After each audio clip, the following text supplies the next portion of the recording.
IT, please let us know when we are live. We are live. Good evening, everyone, and welcome to this meeting of the Historic Districts Review Board. Today we are April the 14th, 2026, and this meeting is now called to order. May we have a roll call, please? Madam Chair Rios, Here. Vice Chair Bienvenu, Here. Member Beechide, here. Member Cherry, Here. Member Simmons, Member Dagnan, Here. Member Aguilar Majano, here. You have a quorum, Chair. Thank you very much. I would like to welcome our new board member, who is an architect, Joe Simmons. And Joe, welcome to the board. And could you tell us a little bit about yourself and why you're interested in being on the board, and in a nutshell, because we have a lot of cases tonight.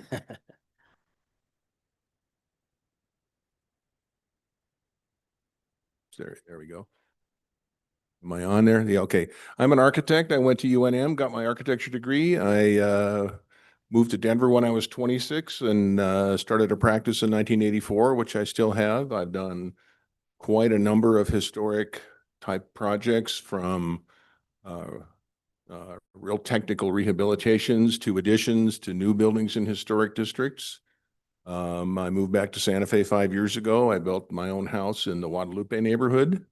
An active member with the AIA, and when this position came up and didn't seem to be filled, I thought, well, I know how to do this, so I'm throwing my hat in the ring. Joe, again, welcome. I'm sure you'll be a contributing member to this board. Thank you. We're glad you're here. And any changes to the agenda from staff? Yes, Chair Rios, we have under new business, item F, 2026-012127 HCRB 1379 Saragordo Road will be postponed till the next hearing, April 28th. So that's postponed. Correct. And also, any other changes? No, Chair Rios. I'd like to make a change. I'm going to suggest that case I, which is located at 515 Paseo de Peralta, be moved to the top of new business, if that is okay with everyone. That is a significant house, and I thought that we should, like in every case, we should give it all our attention, but because it's significant, I thought we should move it up to the top of the agenda. If there are no other changes, is there a motion to approve the agenda as just amended? So moved, Gagnon. Aguilar Majano seconds. And all those in favor say aye. Aye. Opposed, say no. We do not have any minutes this time around, nor do we have any findings and conclusions. Matters from the public. If there is anyone in this room that wishes to come forward to the podium and express anything having to do with the H board matters, you may come forward at this point. Yay, no one here. Oh, no, Elizabeth, sit down. Just kidding.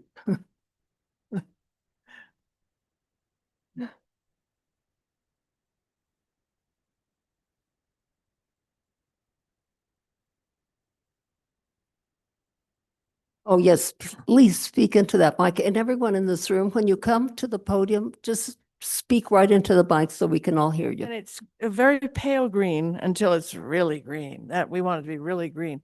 Anyway, I just took pity on you, all of you, because I knew you wanted me to say something. And I would like to say that I really appreciate the hard work you do. It's just incredible. And welcome to the new person. It'll be fun to see how you deal with preservation. Lucky for all of us. Okay, thank you. And thank you, Elizabeth, for being involved. Anyone on Zoom? Yes, Chair Rios, Stephanie Beninato. Stephanie, you should be able to unmute. Okay, can you hear me? Yes. Okay, great. I am a little concerned about what I heard at City Council the other night. I don't remember if it was Amanda Chavez or Pilar Faulkner, maybe it was even somebody else, but they were talking in terms of the larger reorganization of the city, they were actually talking about reorganizing or revamping the H board. They were not specific about that, but it seemed to me that that was a very specific, board that they wanted to target, whereas their actual reorganization was just moving departments around and renaming them and putting them in a different order. This was seemingly a much more substantive proposal that was vague and non-specific. But I would hope that the board would, check into that and see what was really meant by those remarks.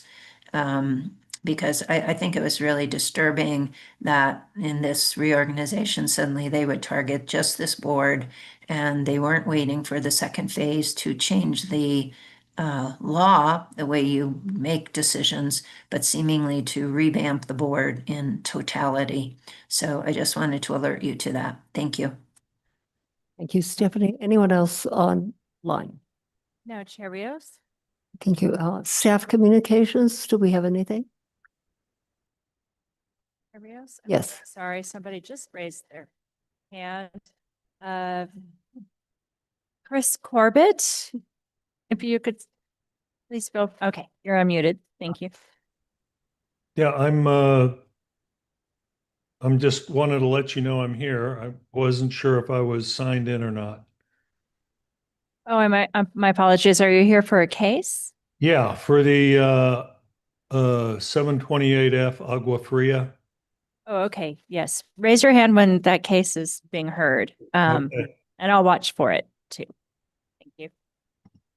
Thank you. Staff communications? No, Chair Rios. Staff promised to send the board a list of projects that have been completed for possible nominations for awards, and we have not received that. We kindly received that. And in the past, what we have done is actually go on a field trip for those once they're nominated, if there's more than one nomination. But anyway, if you could send those, and if people will fill out those forms and give us the dates again. We can Give do us that. the dates. Thank you, Chair Rios. That is, I believe, May 21st for the awards. And on the 28th, you will field trip for the properties that are going to be that are up for nomination. And Amanda, I think you were the one that indicated that you would send us that list or something. Yes, Madam Chair, Okay, it is Thank coming. Thank you. thank you very much. We'll move on to old business. We have one case under old business. I do want to tell this audience that if you are a person that is not related to the case, but you are from public comment, you will be, I will limit you to 2 minutes to speak. And also, if you disagree with the decision that the board renders this evening, you do have the option to appeal. You would be appealing to the city council, and I would suggest that you get together with staff because there are time constraints. And you want to make sure that you follow that. Otherwise, your case will not be heard. Also, could somebody please move this board so that so we can see it?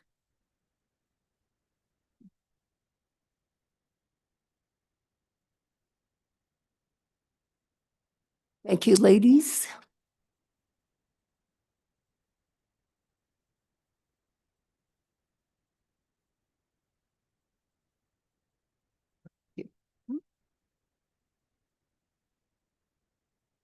And I hope that IT is going to show the 2-minute limit on as they have before. If not, Mariah, I'm going to ask you to help me if they do not. Please. So under old business, we have case 2025-011228, located at 927 Canyon Road. And is that applicant here? Yes, he The is. applicant is here. And that is your case, Lanny. Can we show the presentation, please?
While we're waiting, I also want to say that this is the I believe, last board meeting, correct?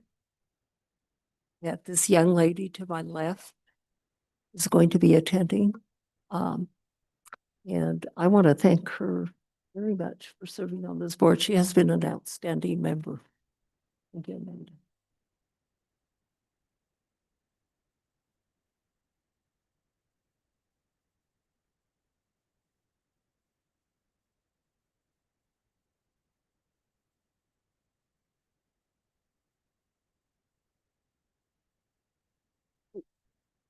We'll find out in about 2 seconds here.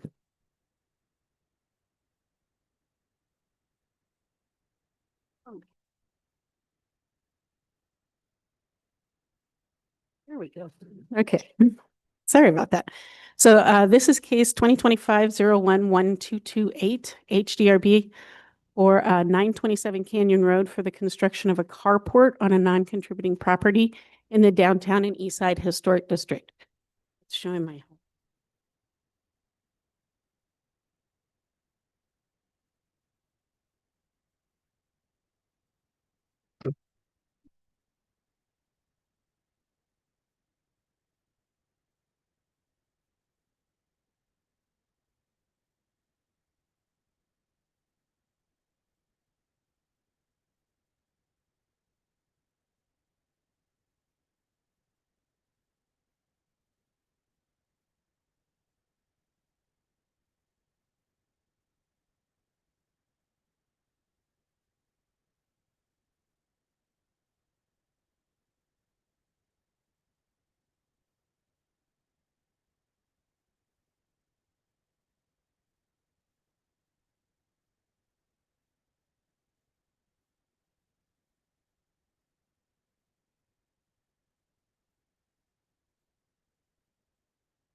okay. Oh, and Mr. IT guy, sir, can you make sure that the 2 minutes are showing on the screen? Thank you.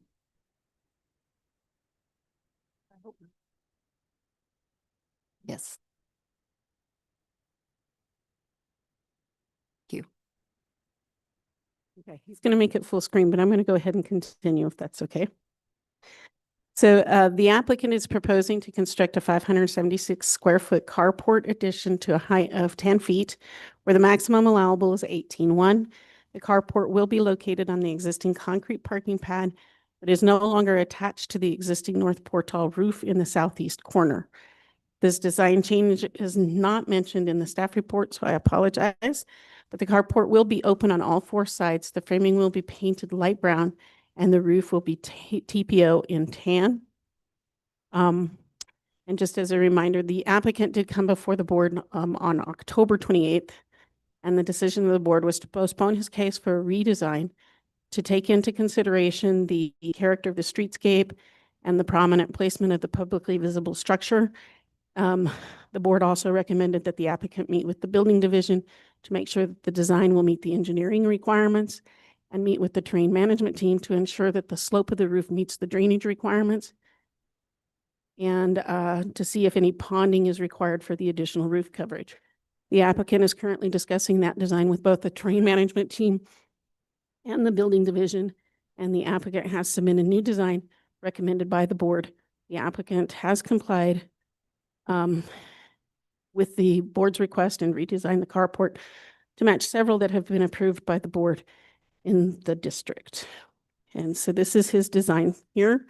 Staff is recommending approval of the proposed project and finds the application complies with section 14-5.2D, general design standards, and 14-5.2E, downtown and east side design standards. I just note that that's the old code since his application's been in process. Somebody on the board asked at the where this particular image came from. I wasn't able to confirm, but he states that it was there's several of these throughout the district. And this one, he said Camino Principe or something like that. Camino Principe or something like that. That's So, the applicant when he comes forward. so if you can confirm with that, I stand for questions. At this point. It appears not. Applicant, will you please come forward and get sworn in?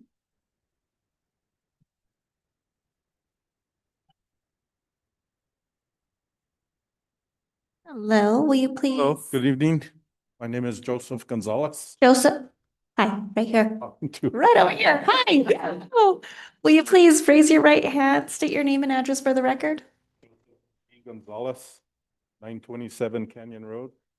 Do you solemnly declare and affirm that the testimony you have in reference to this item shall be the truth and nothing but the truth, and do this under the penalties of perjury? Thank you. Good evening, Mr. Gonzalez. Do you have anything further to add to what staff just told us? Do you have anything more to add to what staff just told No, us? I in her- agree with what they. This is gonna have corbels and Yeah, it's vigas. It's basically just 4 posts and a roof, but we did change the first design. It was basically the same thing, other than it was just flat. It's still going to be a flat roof, but I guess the board thought it was too simple and they wanted more character to it. So yes, we added the corbels, and then in this photo, it has the carved, I don't know what you call them, posts. Mhm. Is that what you're suggesting for yours as well? That's what we propose, yes. Board members, do you have any questions? It appears that they do not have any questions. Member Benvenu. Thank you, Madam Chair. I wasn't at the last board meeting, and it's always tricky when I know that some of the members of the board give some advice on what they would like to see. Mhm. I don't recall seeing the original proposal, but if it's the case that the proposal that you're making now is your attempt to make the structure more interesting, which it sounds like you felt was Yeah. your takeaway Yes, from the last meeting, as I say, it's a little problematic when that happens because of course you're kind of shooting in the dark to figure out what the board is looking for. Exactly. And I hate to say, but in my view, maybe you overshot the mark slightly. Because I think it's pretty heavily carved, the post that you're proposing, and which is extremely common in Taos, for example. It's a lot less common in Santa Fe and almost not seen at all in older houses in Santa Fe. So given that you are probably doing that because you thought that was what the board wanted to see. Yes. Would you be willing to scale to pull that back a little bit? Well, my original was with the 8-inch post, just square. So the builder that builds these like these carports, he has a variety of stuff. So, I mean, I just like the carved post. I think they're pretty nice, but I mean, I'm not married to it. I mean, if you just want square posts or vigas, round, all the posts are 8 by 8 by 8. So they're either 8-inch square, 8-inch round vigas, or different styles of posts, that are carved. So it doesn't matter to me. I just want cover for my vehicles. I'm sure I understand completely. Well, my personal view is that something simpler would actually be better. I think corbels are fine to give it some character. But either square or round posts would make more sense to me than the carving, especially since you don't see that kind of carving right on your particular streetscape. Right. No, And also your house is very simple itself. It's I think this might look a little incongruous right in front of the house. So I that have would no be my problem with suggestion. changing it to either square posts or I think I'd rather have the round viga type I think that might look than the best. square. Okay, But either one, it doesn't matter to me. got it. Like I Thank say, you. I just want to cover my vehicles. I They take a understand. beating. Appreciate that. Thank Mhm. you. You're welcome. Any other comments? No other comments? Anyone in this audience wishing to comment? No one in this audience? Anyone online for 2 minutes? Yes, Chair Rios. Stephanie Beninato. Ms. Beninato, please state your name and address for the record and be prepared to be sworn. Okay, Stephanie Beninato, PO Box 1601, Santa Fe, New Mexico.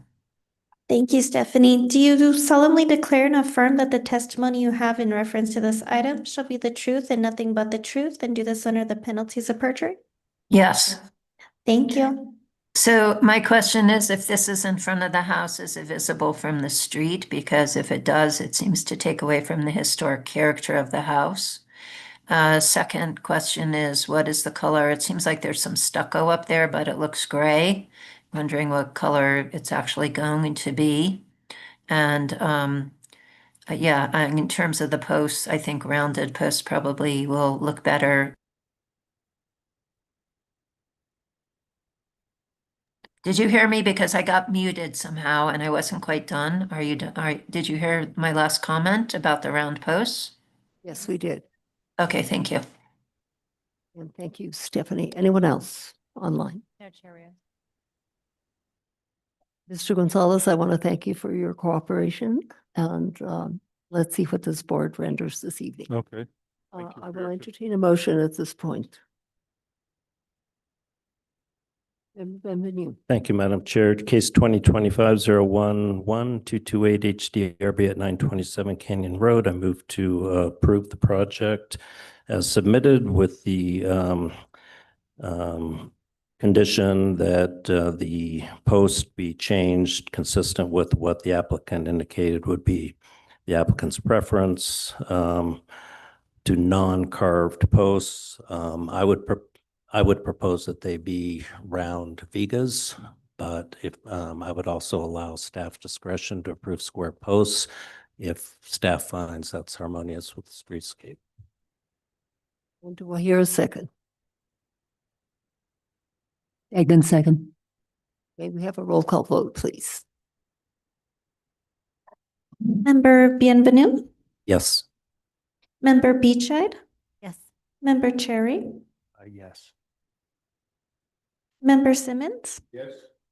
Member Degnan, Yes. Member Aguilar Madrano. Yes. The motion has passed, Chair. Thank you, Mr. Gonzalez. Thank you all. Thank you. Good evening. We're going to move on to new business, and as indicated, we're going to hear the case at 515 Paseo de Peralta first. And Amanda, it's your case. Thank you, Madam Chair. I could just have one moment to pull up the case.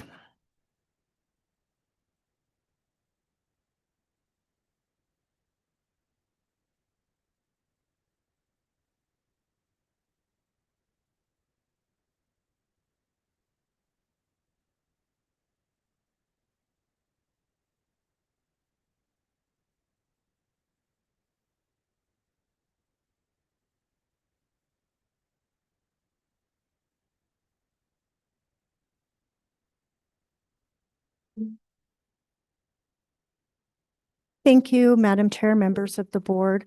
As we all have been to this property several times, but we do have a new member on the board. I'm just going to go over a little property background and history. Amanda, is it possible to put up there we go, maybe. Having technical Thank you. difficulties here. Hold on one second.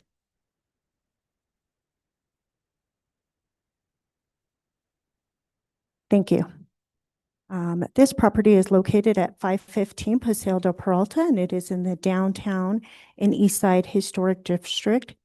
The property has been designated by the Historic Board as significant.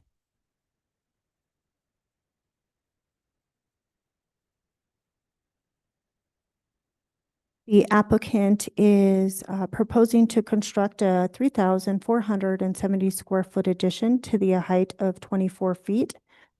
The new area of the addition will include a second floor. Existing entry stairs on the south facade are proposed to be removed and rebuilt in kind. Additionally, the existing entry stairs on the west end of the south facade are also proposed to be removed and replaced in kind as well. So if I can pull your attention to the red portions. I don't know if you could see the color well, but there are red portions in the back. Those are the portions that the Historic Board has called for demolition, as well as the non-contributing walls. So these two structures in the back and these two structures that are attached. And here is here is a drawing of the proposed site plan. And here again in the rear is the addition.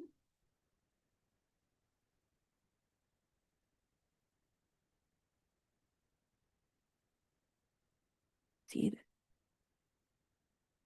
Make this a little. This is the proposed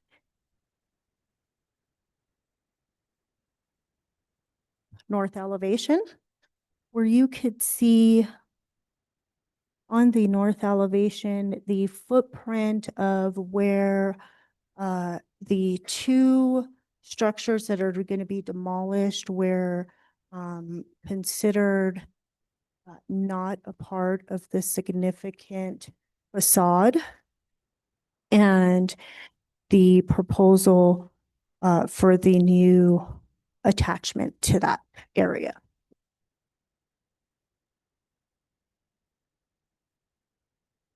This is the east facade, south facade, I apologize. Really smaller on this screen. Okay, and then we have the proposed fence that is going to go along the south facade and the the east facade. And both these photos show here from 1915, where the fence goes around the entire property.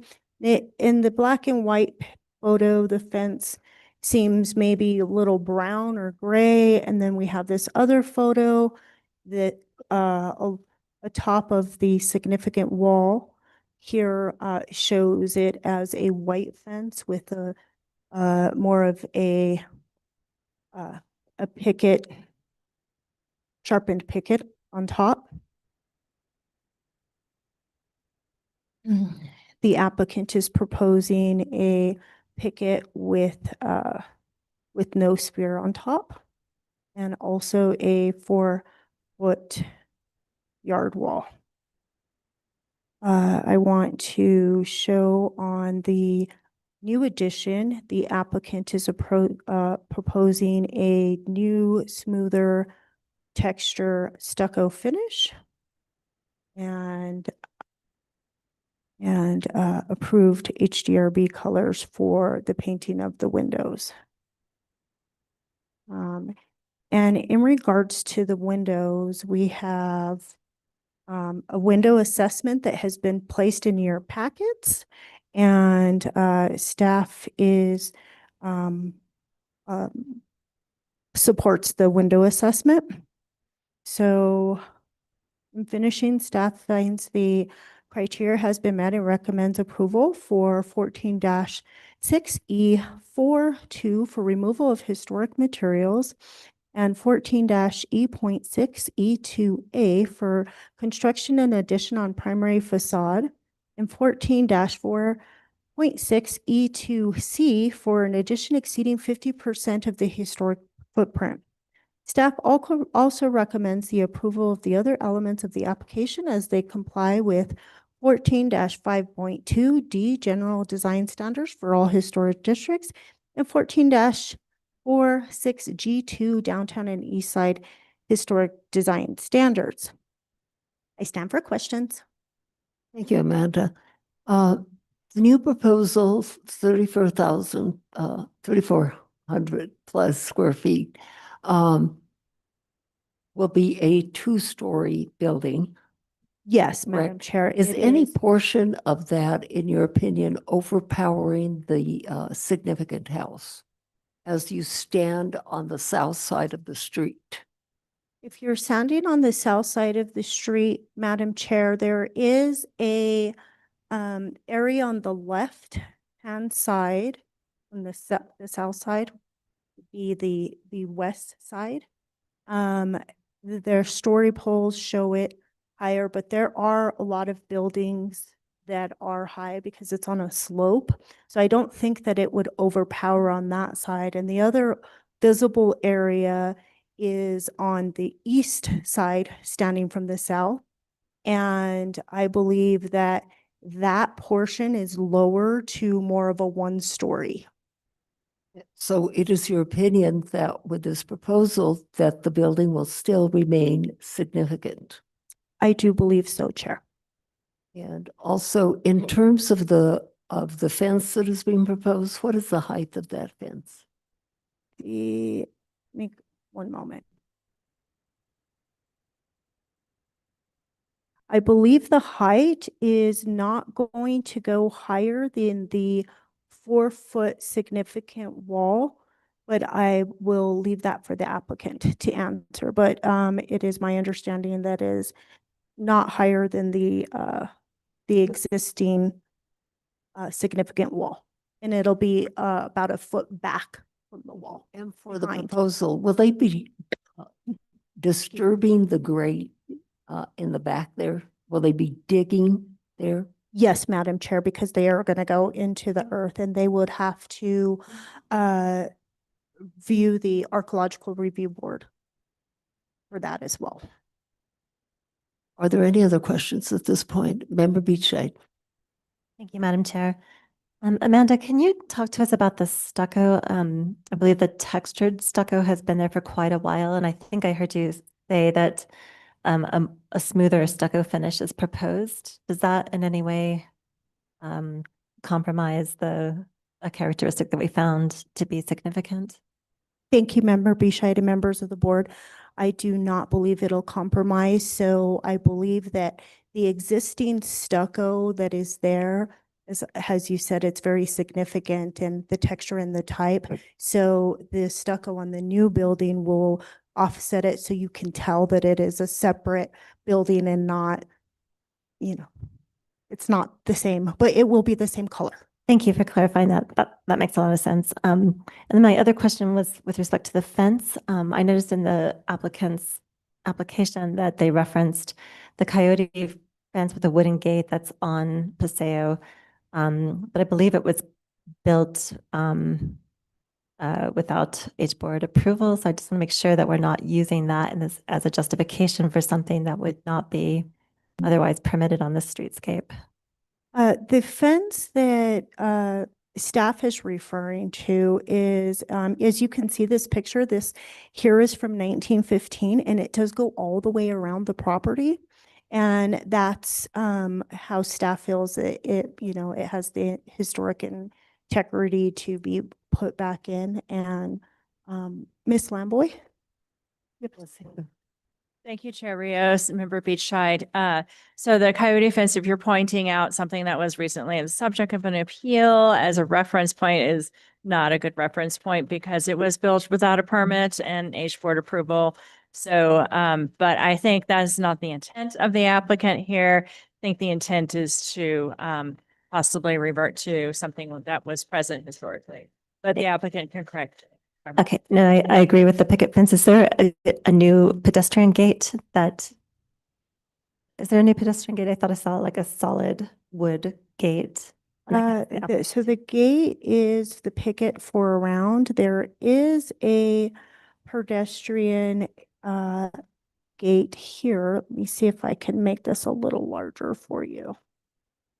Pull it up a little bit more. And that is set back. Okay, it's not part of the picket. Right, it'll go, yes, it is part of the picket, but it is set back. It's over above this where the stairs are located. So here is the fence opening here. And then you also have an opening here on the east side of the picket. Okay, yeah, thank you for that. Thank you, Member Beachhead. Any other questions at this point, board members? Member Gamble. Thank you, Madam Chair. What is one of the exceptions that's being requested is for exceeding 50% of the footprint. So by how much does it exceed 50%? And maybe you could tell me in answering that what the footprint is of the proposed structure and what the footprint would be as permitted without an exception.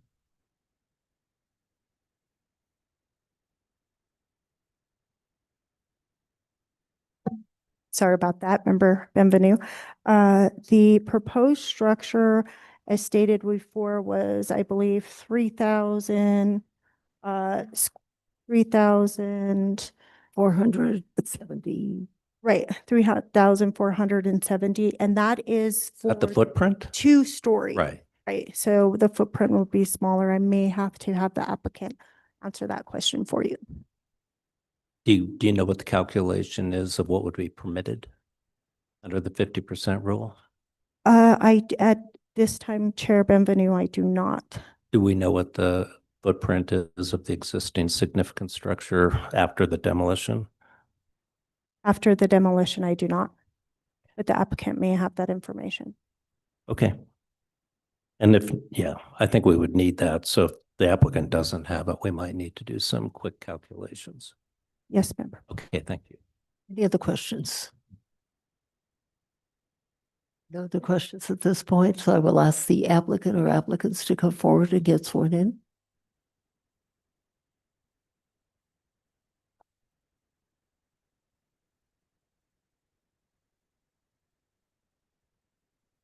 Hello, will you please raise your right hand, state your name and address for the record? Rebecca Wood, 909 Rio Vista, Santa Fe. Thank you. Do you solemnly declare and affirm that the testimony you have in reference to this item shall be the truth and nothing but the truth, and do this under the penalties of perjury? Yes. Thank you.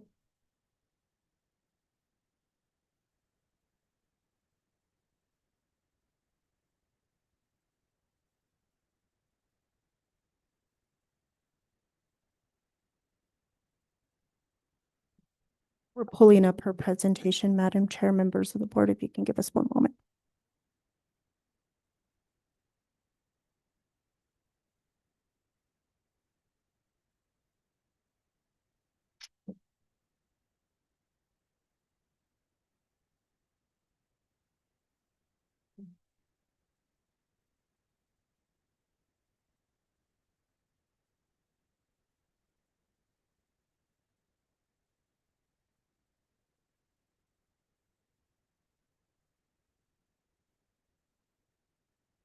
Chair Rios, members of the board, thank you for your time tonight. I just have a few additional diagrams and things to augment the great presentation from Amanda.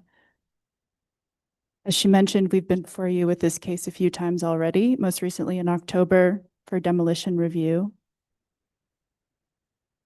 I'll flip through some of these pretty quickly. The property is on a steeply sloped site on Paseo de Peralta, which rises 27 feet in grade from the street to the north property line. The primary structure on site is this significant house that we already saw, built in 1889, along with a significant stone wall along the street. Various additions and outbuildings marked in orange on this slide have been added over the years. In October, they were found to be non-contributing and granted demolition approval. Today, we're going to be looking at the proposal. In the place of those demolished buildings, we're proposing the addition, and we'll show more information about that. We're proposing demolishing and rebuilding in kind the existing stairs on the south, augmented with a connected landing that would provide accessibility to the front of the house. And then also adding the wood picket fence marked in red, which is a little hard to see, but that would run along the south property line and also enclose a front yard.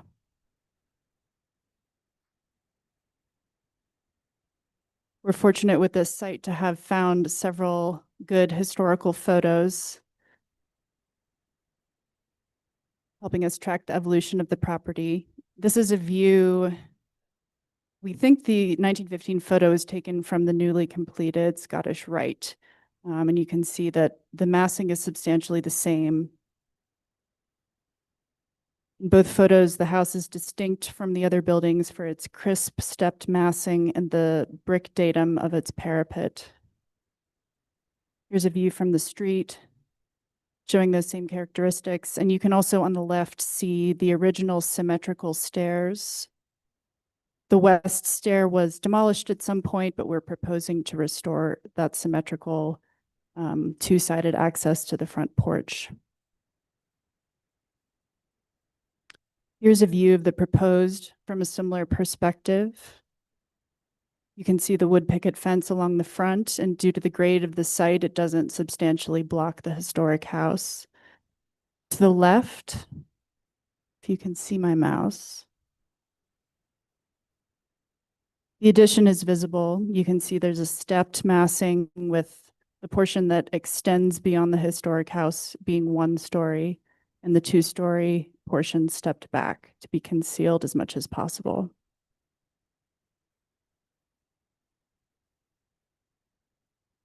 In a straight-on view, you can barely see the addition at all. There's a little portion over here and a little one over here. This shows the proposed symmetrical stair. And you can also see that the historic stone foundation will still be visible on the front porch.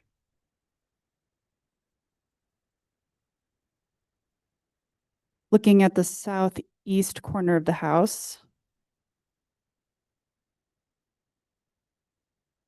here's the proposal again.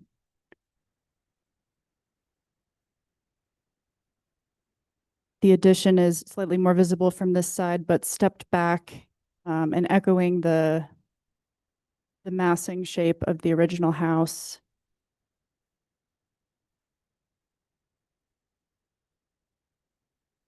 Finally, from the east, this is the perspective from which the addition is most visible. You can also see the 12-foot lower sort of bridge between the historic and the addition. This is much lower, at least 4 feet lower than the historic parapet, and set back almost 8 feet, so that from the street it's basically invisible.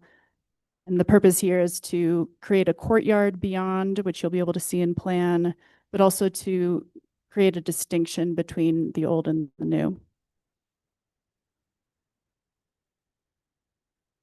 We can return to this if there are any questions, but the materials of the historic house are not proposed to be changed. We want to repair them in kind. And we want the addition to be a child of the historic house, but not copying it exactly. So a similar color of stucco, but a smooth texture, parapet caps of a similar material, but slightly different detailing, windows in a similar proportion to those of the historic house. Looking at the streetscape, I think this was maybe the fence that we're not referring to.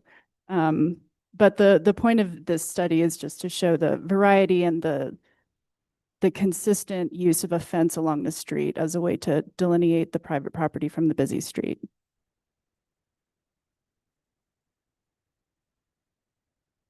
To return to the question about the gates along the street, the gate will be the same openness as the fence itself, so it will blend in. And it's roughly a 3-to-1 closed to open, so we get some amount of fenestration. The more solid fences occur farther back from the street as a part of the more private stucco walls. Just to speak more specifically to the slope of the site and the way that the massing will be concealed in the grade. As I mentioned, there's a 27-foot grade change from the street down here with Paseo on the right toward the north up here. And so we're using that to basically bury the addition so that the first story will be completely underground, and on the north, the second story will exit at grade. And this slope also means that from the viewpoint of somebody on the street, the addition is as concealed as possible behind the historic house.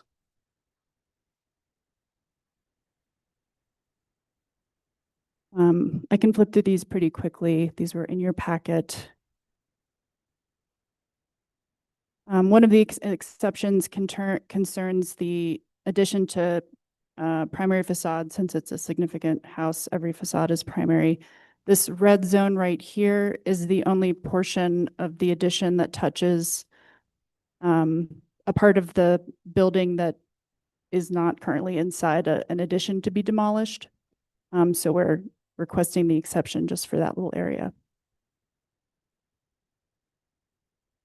And this shows how from the north side, the addition is essentially back to a one-story structure.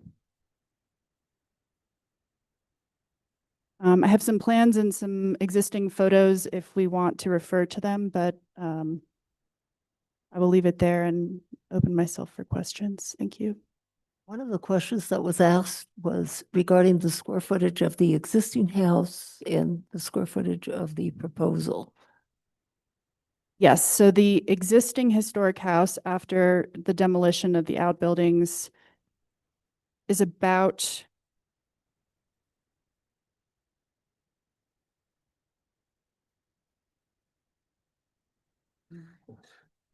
Member Chair Rios, members of the board. So the existing before the demolition is 2,886.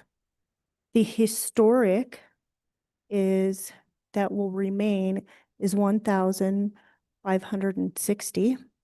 And to completely to be removed is 1,326. And the footprint for the new addition would be 1,734 footprint.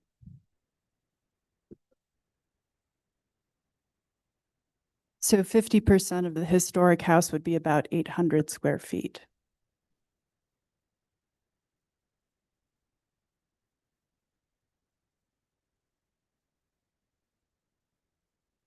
Will all the windows on the proposed house be complementary to the new house, or could you describe those? I just want to make sure that the windows are, the fenestration on the windows is not huge, not giving the house a modernistic look.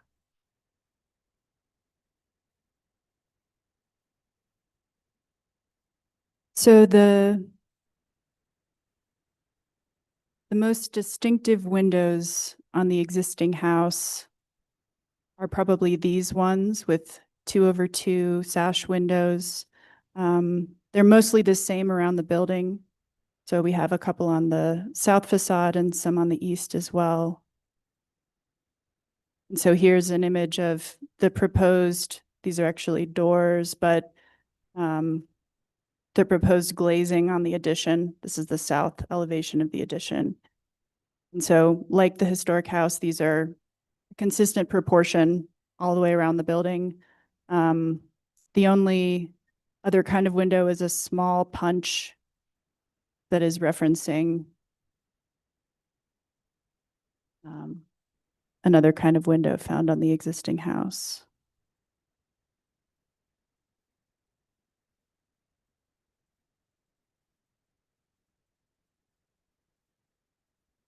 Does that answer the So question? there's nothing that will be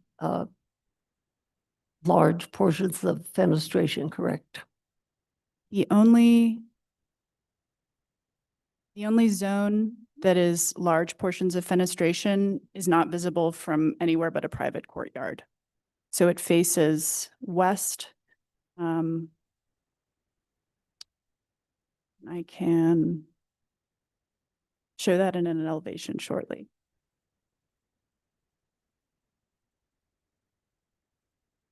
And are you proposing any rooftop equipment that would be visible? Nothing that would be visible. We're proposing PV panels on the existing house, but due to the height of the parapet, which is up to 6 feet above the roof surface, they will not be visible from the street. They will not be taller than the parapet.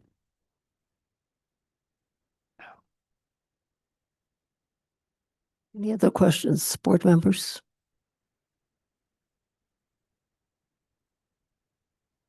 Or comments? New member Simmons. Would you please describe what you intend to do any rehabilitation to the existing brick coping? If you can speak right into that mic. And then would you also talk about your proposal for the coping for the addition and how that's going to relate to one another?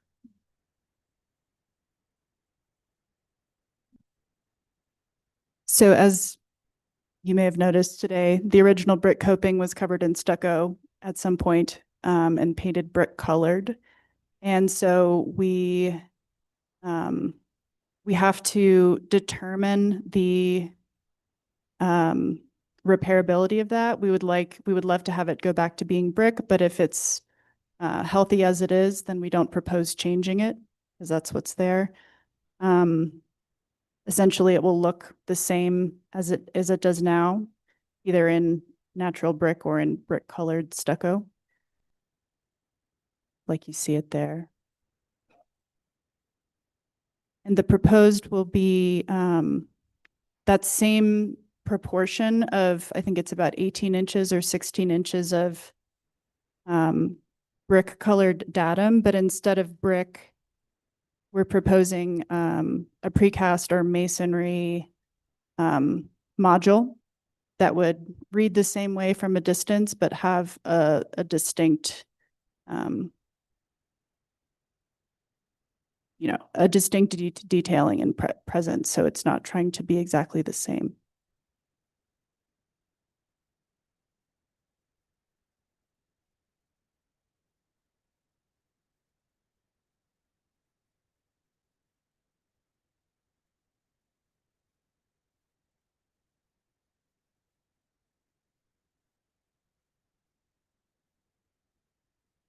So for clarification purposes, on the proposal, you are using brick coping or you're not using brick coping?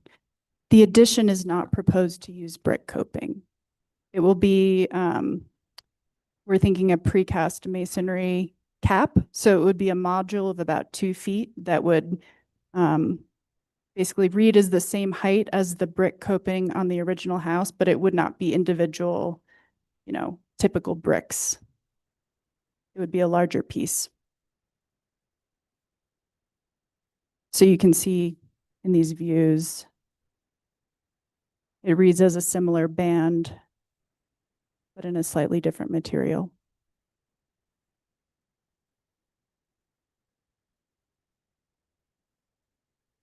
Member Simmons, did you have a second question? Yes, Madam Chair. Could you please explain any relief in that coping that you plan to add? In other words, the existing masonry coping has very deep reveals and shadowing, and I just wanted to find out what the intention is for the new coping would relate. I think we're interested in having some relief. We don't have a detailed drawing of it today. But yeah, it doesn't want to, it wants to kind of strike the balance between being similar but not exactly the same, right? So we hope to, work with fabricators to determine what can be done to add some shadow lines there.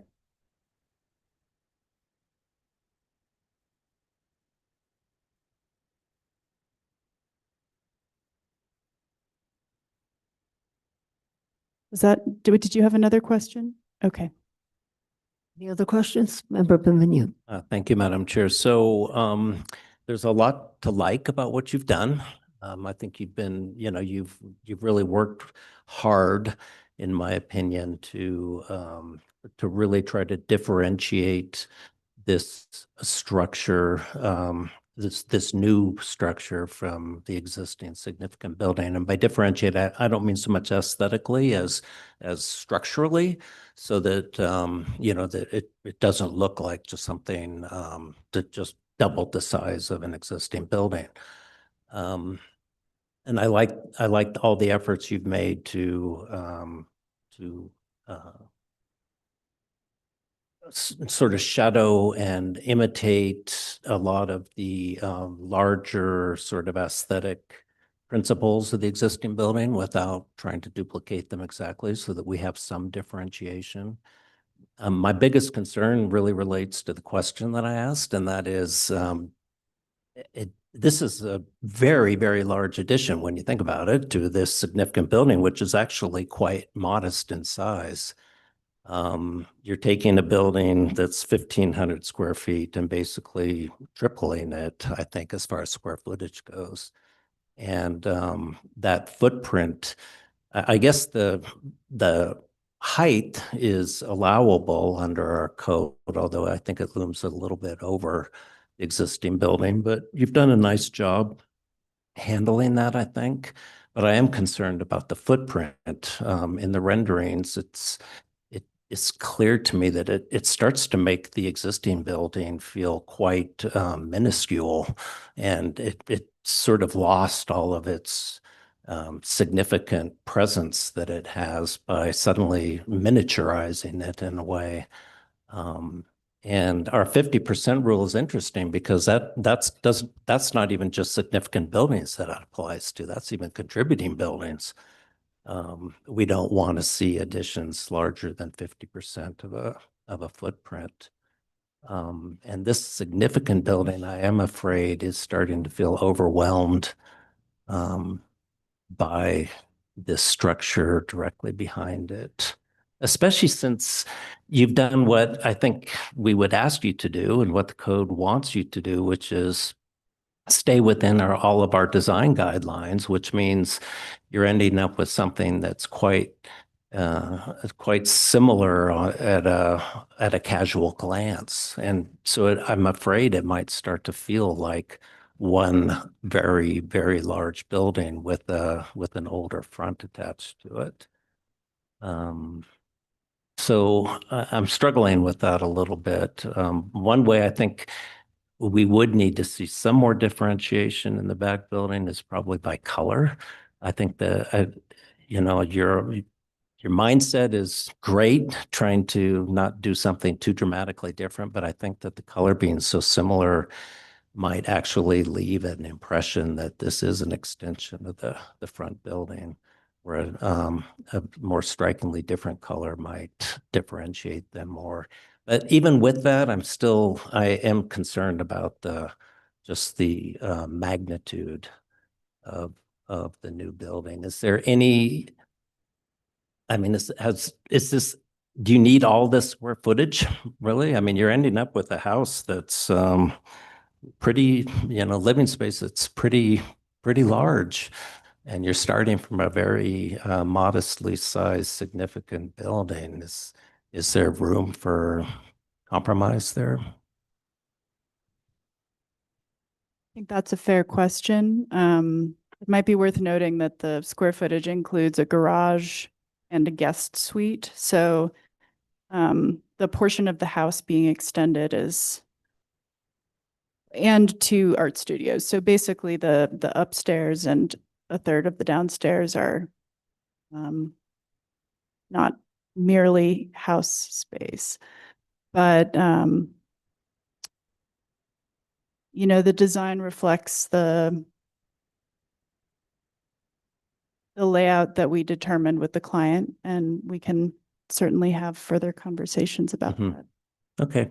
I mean, you're basically just trying to accommodate all of the desires of the homeowner, which makes perfect sense. They want art studios, they want a place for their car, they want guest rooms, et cetera, et cetera. I completely understand that that's what you're working within.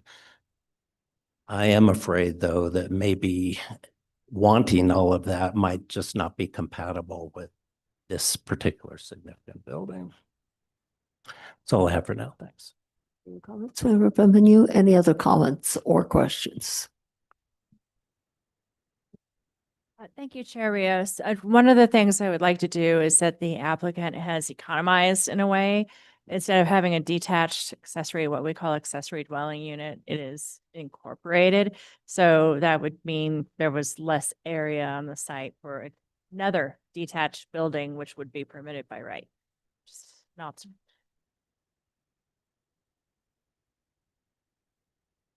So you're indicated that what the applicant has done is obviously permittable and is that a word? Even though the square footage exceeds, as Member Benvenu pointed out, 3 times the size of the existing significant house. Yes, Chair Rios, I just wanted to point out that for an accessory dwelling unit, which can go up to 1,500 square feet in size, it can be either incorporated into the footprint or it can be detached. And so I think that's what is planned here for within the footprint. So instead of having another building, they have incorporated it together. I just wanted to make that. But I think Member Benvenu's point is that visually in his view, that the proposal overpowers the significant house. Yes, that's correct. I just wanted to point out that an alternative, given their program of work, would be another detached. Yes, Member Simmons. A question just along the same thought here. If the calculations of the footprint and the gross floor area of the addition could be revised to account for the accessory dwelling unit and the garage, that's going to help bring that percentage down.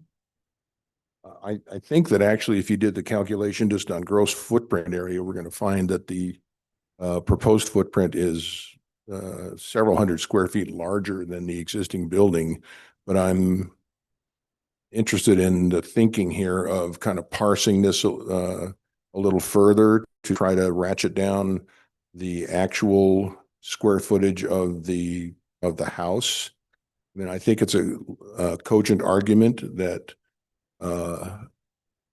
detached accessory dwelling unit is allowed by the zoning code, and that the applicant chose to incorporate that. I think there's good reasons to do that, to consolidate that and to make it less of an acropolis up on that hill.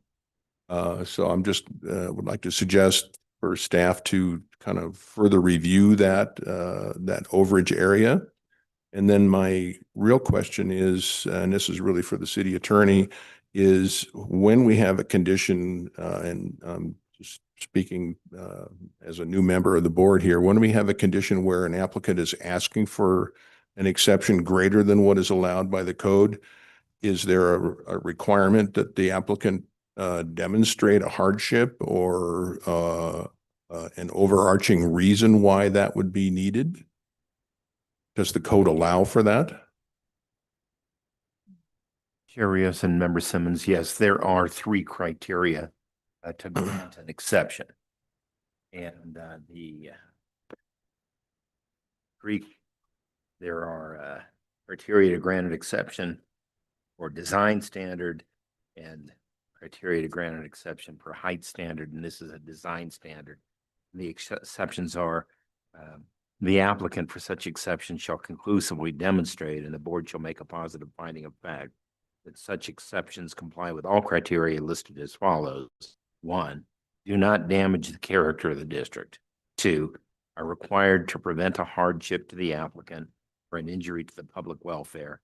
And 3, strengthen the unique heterogeneous character of the city by providing a full range of design options to ensure that residents can continue to reside within the historic district. You have to find all 3 of that. Thank you.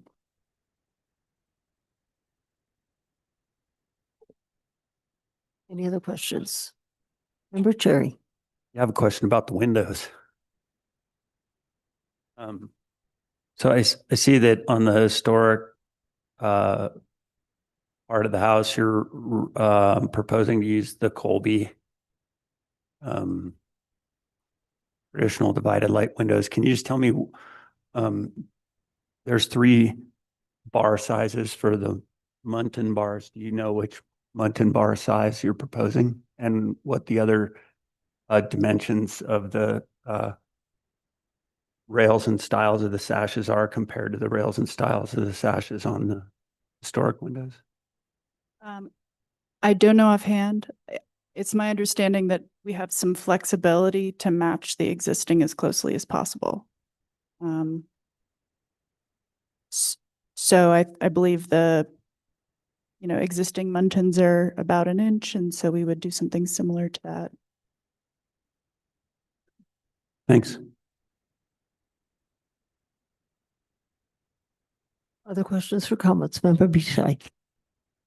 Thank you, Madam Chair. I wonder if we could talk about the east-facing facade, which you mentioned is the one that's most changed by the addition. And I'm looking at the drawing, which shows the garage. The new garage is the same height as the existing house, which is sort of deceptive because it looks a lot bigger to me. Because I think it's because the door itself to the garage is less than 10 feet, and it's adjacent to the connection, which is significantly, maybe 6 feet shorter than the existing house, which is a really nice touch. But then the garage has what I believe is sort of a roof deck on top, which makes the parapet above the garage seem quite large. I think my eyes expects to see sort of a smaller garage there, and I don't know that it would look correct to have maybe just a shorter garage and no roof deck, and then the very tall second story. I don't know if you could just talk to us about, is there an option there to minimize the impact of a garage that looks pretty tall and out of scale to the existing house? I mean, as you mentioned, the height of the garage portion is matching the existing house. And I think in the view, because it is closer to the camera, it reads as larger. And again, that's a specific view from, from the property itself, not from the public way. The decision to align with the existing parapet was, one of trying to be respectful to what was there. That's a convenient spot for a roof deck. I mean, we could certainly consider the massing there. I wonder if, I heard you mention the scale of the garage door. I wonder if that's part of what's throwing you off, just because it's such a big, object. So is the railing around the proposed roof deck, is that all stucco, or is there a portion that's fenestrated at the top? That would all be stucco. And then it has the coping equivalent at the top. Right. Yeah, I'm not sure. Just something about it looks like just so much larger than the existing house that it caught my attention. And is that sort of a utility door to the right? Just sort of blends in with the stucco. Yes, that would be a private door to the guest suite upstairs. And is this is the view from Otero? Is that right? Yes. And there's No, sorry, from Loma, which is the name of the driveway. Oh, okay, got it. And so the view from the public way there is what? Is there a fence in front of the garage, or? No, there's no. Right, there will be a new site wall, 4-foot right here at the back of the new house. So from the street, this mass will be partly covered by this patio and the site wall that I just mentioned. But we're not proposing a fence in front of the garage. So the view from the public way is really this one, and then the angles of the south facade. Okay, thank you. Any other questions or comments? Yes, Heather. Yes, Chair Rios, just as a follow-up to Member Simmons' question, it's a rough estimate, but the area occupied by the garage as well as the guest suite is approximately 1,000 square feet. In terms of the footprint. And also, Member Bichette and members of the board, you can see, when we saw the story post today, you can see this area from Paseo. So you can see that when you look up, you can see the story pole of the garage and all of that. So it is publicly visible. Thank you, Amanda. Anyone in this audience wishing to comment on this project, please come forward.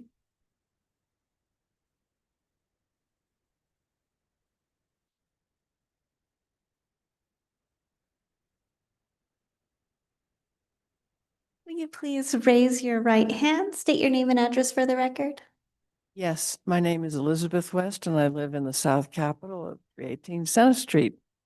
Do you solemnly declare and affirm that the testimony you have in reference to this item shall be the truth and nothing but the truth, and do this under the penalties of perjury? I do. Thank you. Thank you. This is kind of one of my favorite little spots when I drive around town.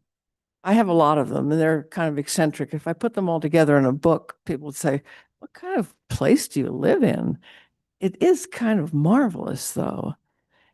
And this house has an amazing quality because of its situation. And the rather, in my opinion, too large, too massive sort of hulk behind it, not always readily available to see, I agree, but it's there as you drive by and you do see it, you're aware of it. I would think. What's so special about this amazing situation high up, almost a sweet echo of the Scottish Rite Center, for example. So it's a building that is sitting there in a very charming, almost timid way, a very delicate way, actually, a very charming way in an important place. There are very few places in the public realm that have this effect. The combination of being cozy and rather amazing in a sweet way. And I really I really am sad to lose that effect. I really am. I think it is too big. And some of the propositions that a couple of you all have mentioned seem like good concepts. I think the garage door is way too big, and I don't like the Thank you idea very of much, covering up the Elizabeth. coping with Appreciate stucco. your comments. Oh, sorry. Yeah. Thank you. Anyone else in this room?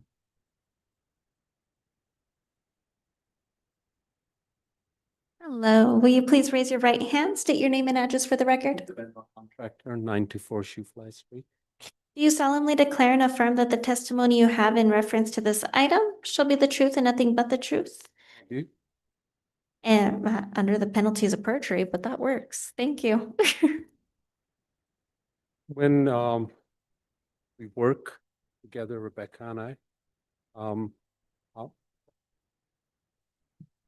and I just want to say, you know, when we got this commission, we looked at this house. This is we're a building we respect.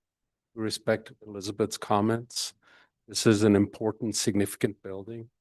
Our design, you look at aerial photograph of that area, there is space on that lot, and we could, by zoning, almost do a separate house there. What we've done is we've pulled the addition away from the old historic house, connected it very gently with courtyards. If you look at an aerial photograph, you'll see other houses packed in there. The topography and the adjacent properties by nature, if you know, one can use the word looming, certainly the other houses loom over that old delicate house that I think we all love and revere. And I want to add that as a comment to some of the discussions that we've been having this evening. Mr. Contractor, are you part of the architectural team? This is our team right here, DNCA. Thank you. Anyone else in this room wishing to comment? No one else. Anyone online? Yes, Chair Rios, Stephanie Benenato, previously sworn. Thank you. Stephanie Benenato, could you keep the view up so that I can look at it, the one that you just had up, please? First of all, I want to say that I do think there's been no discussion of hardship here at all. I don't understand how there could be hardship that you actually need a guest unit there or that you need 1,400 square feet of studio space. The 1,400 square foot of studio space is as large, I believe, as the house itself now that the other buildings are gone. So even that would need an exception. The connection is not 10 feet back from a primary facade, but only 8 feet. And I know that guest units do have also square footage maximums. And if you took that away, you would still have 2,000 square feet of garage and guest unit, which I believe would be too big for the house. I believe you can get up to, I don't know if it's 1,500 square feet or 50%. So again, both the studios and the guest units, whether together or separately, are too big. And again, no discussion of hardship. And I think that's really important because just what you want doesn't make it a hardship. You bought the property knowing what it was there, knowing that it was probably going to be significant, if not already. And then the garage too, I think, is overwhelming, inappropriately designed. Excuse me, I'm not trying to be too critical, but it's just a big, massive door that has no relief to it and is totally visible and kind of inappropriate for being attached to a historic building. Also, the picket fence having square tops doesn't really strike me as picket. It seems that there should be a pointed top on the picket fencing, and maybe that's a small detail, but I think it is an important detail that should be regarded. So I do agree with the board members who think that it's too big and overwhelming. And I think that there needs to be a redesign. Thank you. Thank you, Stephanie. Anyone else online? No, Chair. Board members, if you have no further questions or comments, I will. Yes, Heather. I didn't realize it. Anthony Guida. Mr. Guida, please state your name and address for the record and be prepared to be sworn. Anthony Guida, 1711 Second Street. Thank you. Do you solemnly declare and affirm that the testimony you have in reference to this item shall be the truth and nothing but the truth, and do this under the penalties of perjury? I do. Thank you. Good evening, board.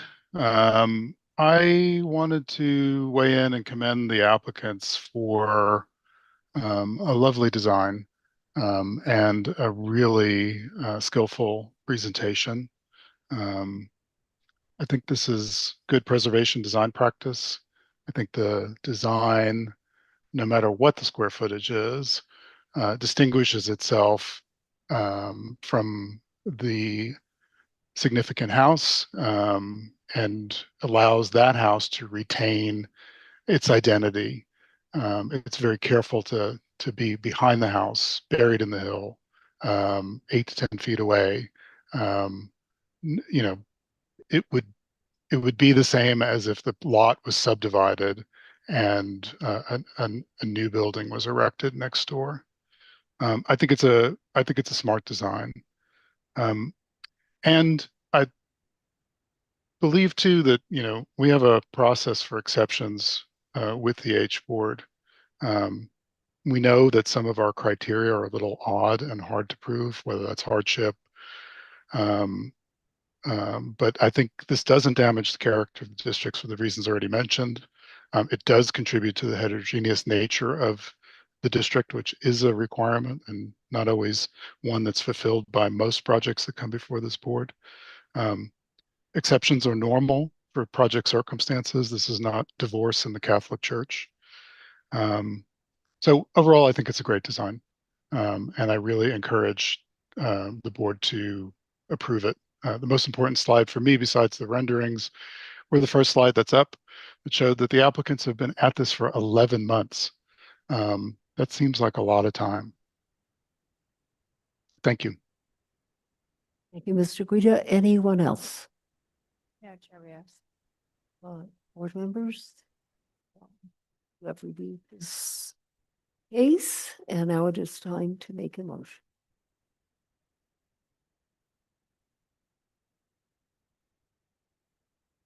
You're thinking.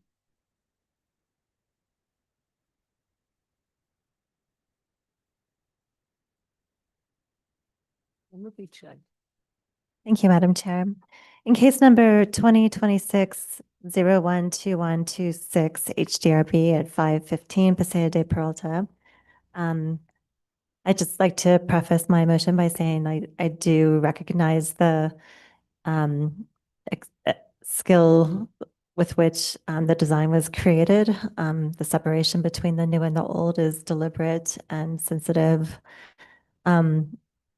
I think although it's large, it doesn't compromise the existing house. In fact, you've taken a lot of care to restore what was there to begin with. I think it'll be a really beautiful presence on the street. I mean, it already is, but it will be enhanced by the changes you're making to the Paseo facing side. I appreciate the effort you're going to bury the first story largely so that it's not overwhelming with respect to what the public sees. I move to approve the application as submitted, noting that the exception criteria have been met as noted by staff for all exceptions. Is there a second to this motion?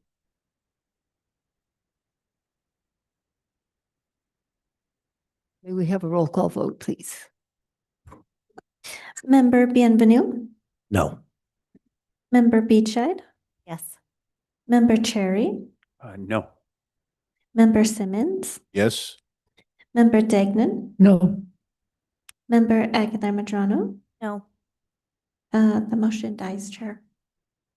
I will entertain another motion.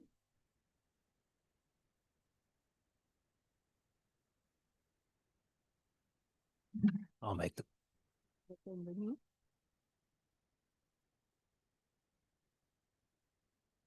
sorry, let me ask a question first of staff.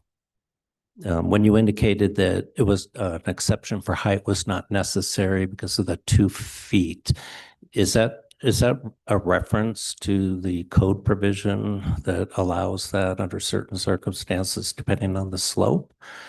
But doesn't that require, isn't that in the discretion of the board?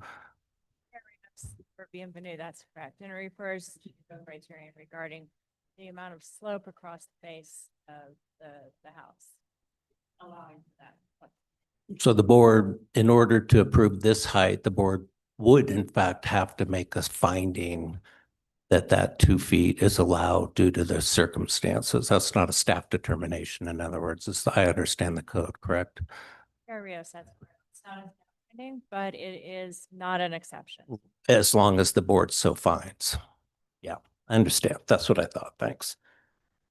Okay, case 2026-012-126 HDRB at 515 Paseo de Peralta.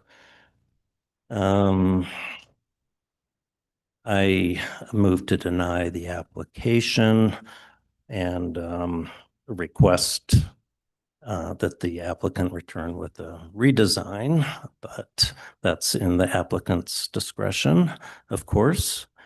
On the basis that, let's see.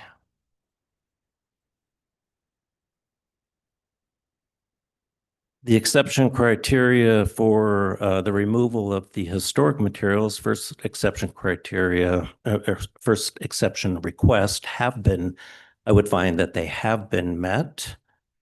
I would find that the exception criteria for the exception for construction of an addition to the rear north facade have not been met in this particular instance, but would find that they could be met with a redesign.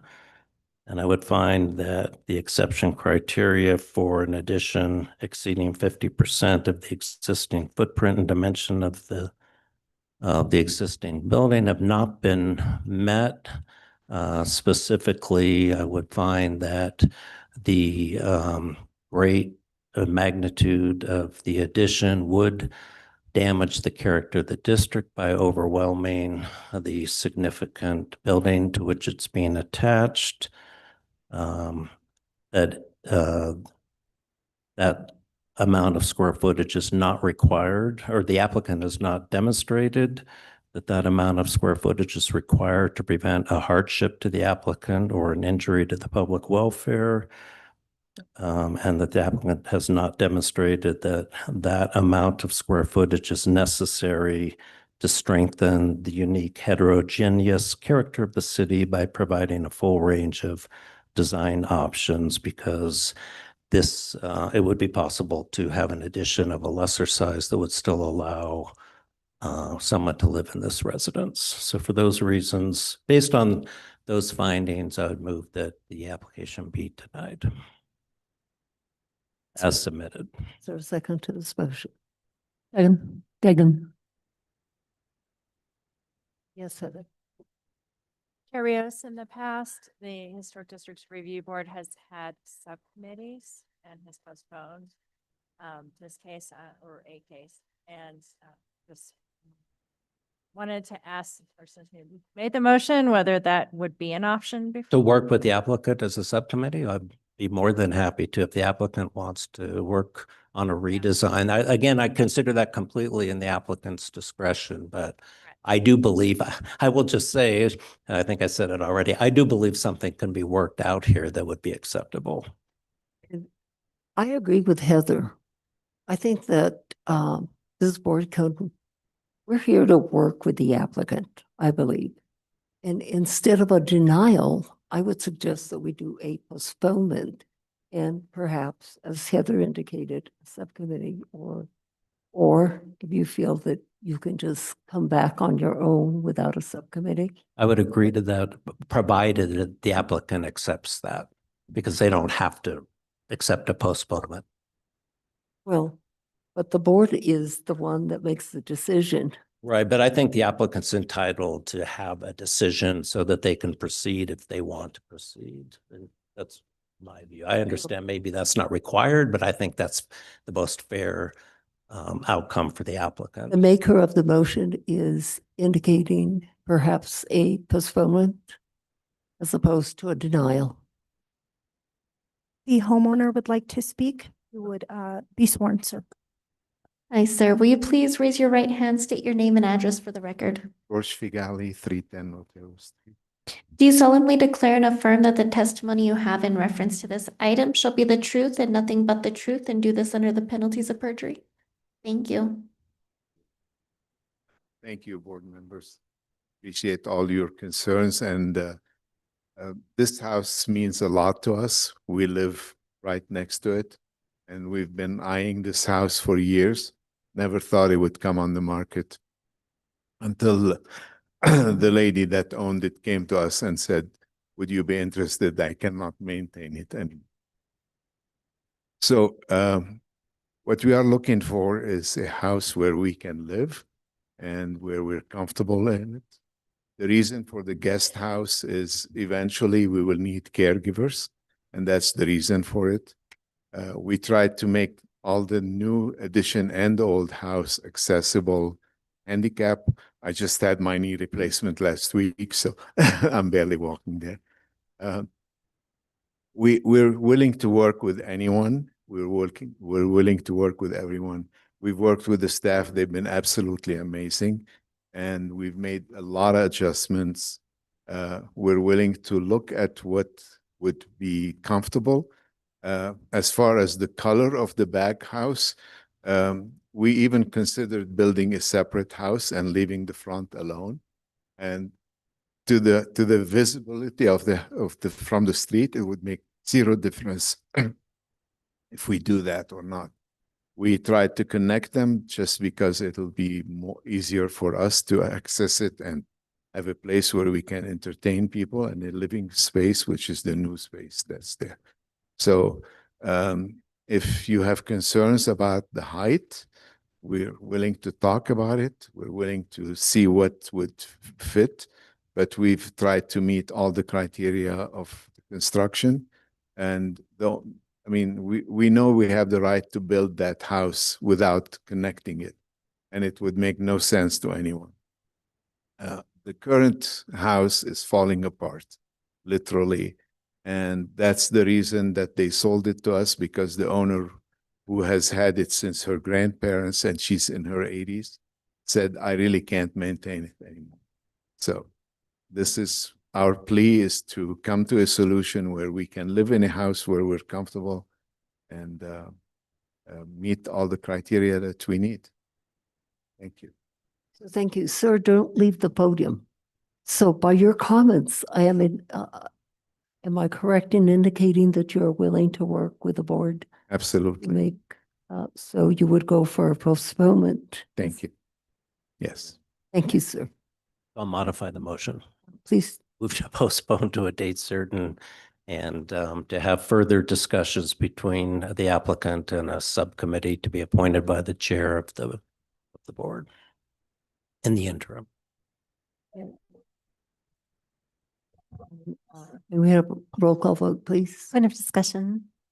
I just wanted to mention one thing and maybe clarify it with staff. I noticed in the responses from the applicant that this is zoned R21, and I think that means like multi-family residences are allowed.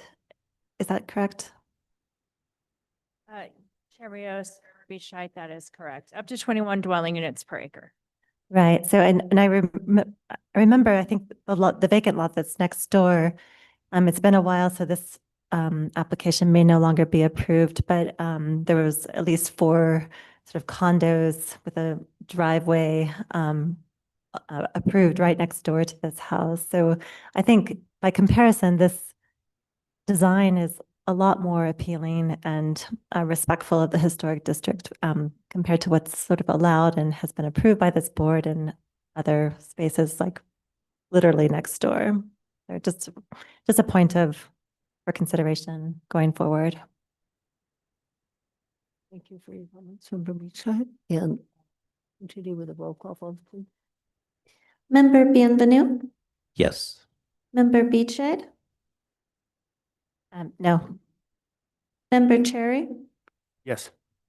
Member Simmons, Yes. Member Degnan, Yes.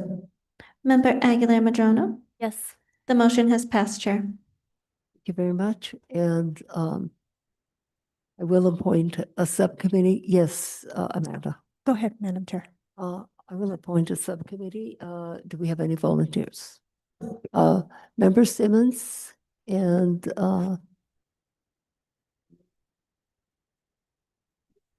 okay, yeah. Member Dixon and Member Simmons. Thank you. Staff will coordinate the subcommittee. Thank you. Thank you.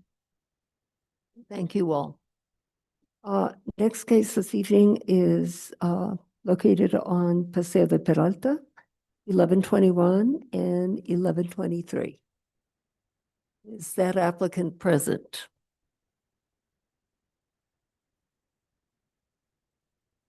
The applicant is online, yes.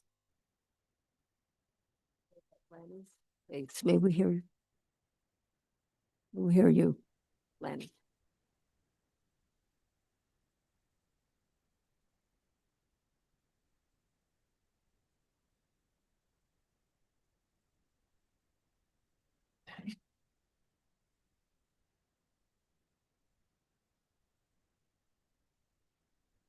Okay.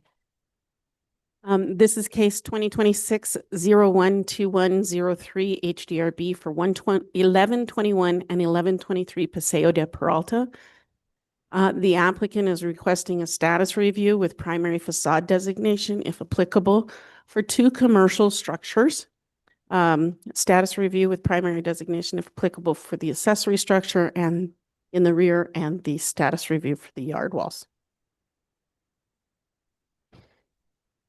So 1121 and 1123 Paseo de Peralta are located on the south side of the street between Old Santa Fe Trail and Halones Street. The rear parking area is accessible from Winchie Way. This section of Paseo de Peralta is located in the downtown and east side historic district. The subject property sits across Paseo de Peralta from the New Mexico State Building Complex and is adjacent to other non-residential uses. While the streetscape is now non-residential, the area was once residential with agricultural properties. As the area developed into the non-residential area that is currently, the agricultural lands became parking areas.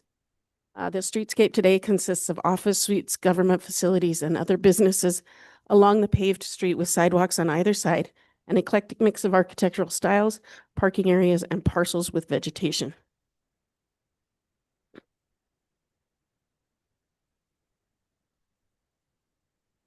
The Alarid Cisneros property located at 1121 and 1123 Paseo de Peralta was formerly a residential compound that has been converted into an office complex.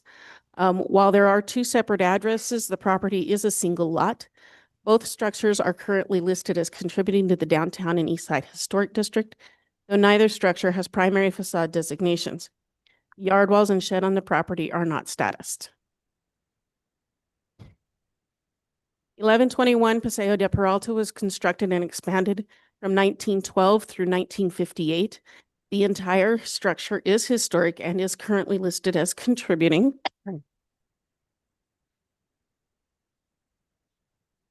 Staff finds that the historic integrity of the structure is retained and the structure should remain a contributing structure.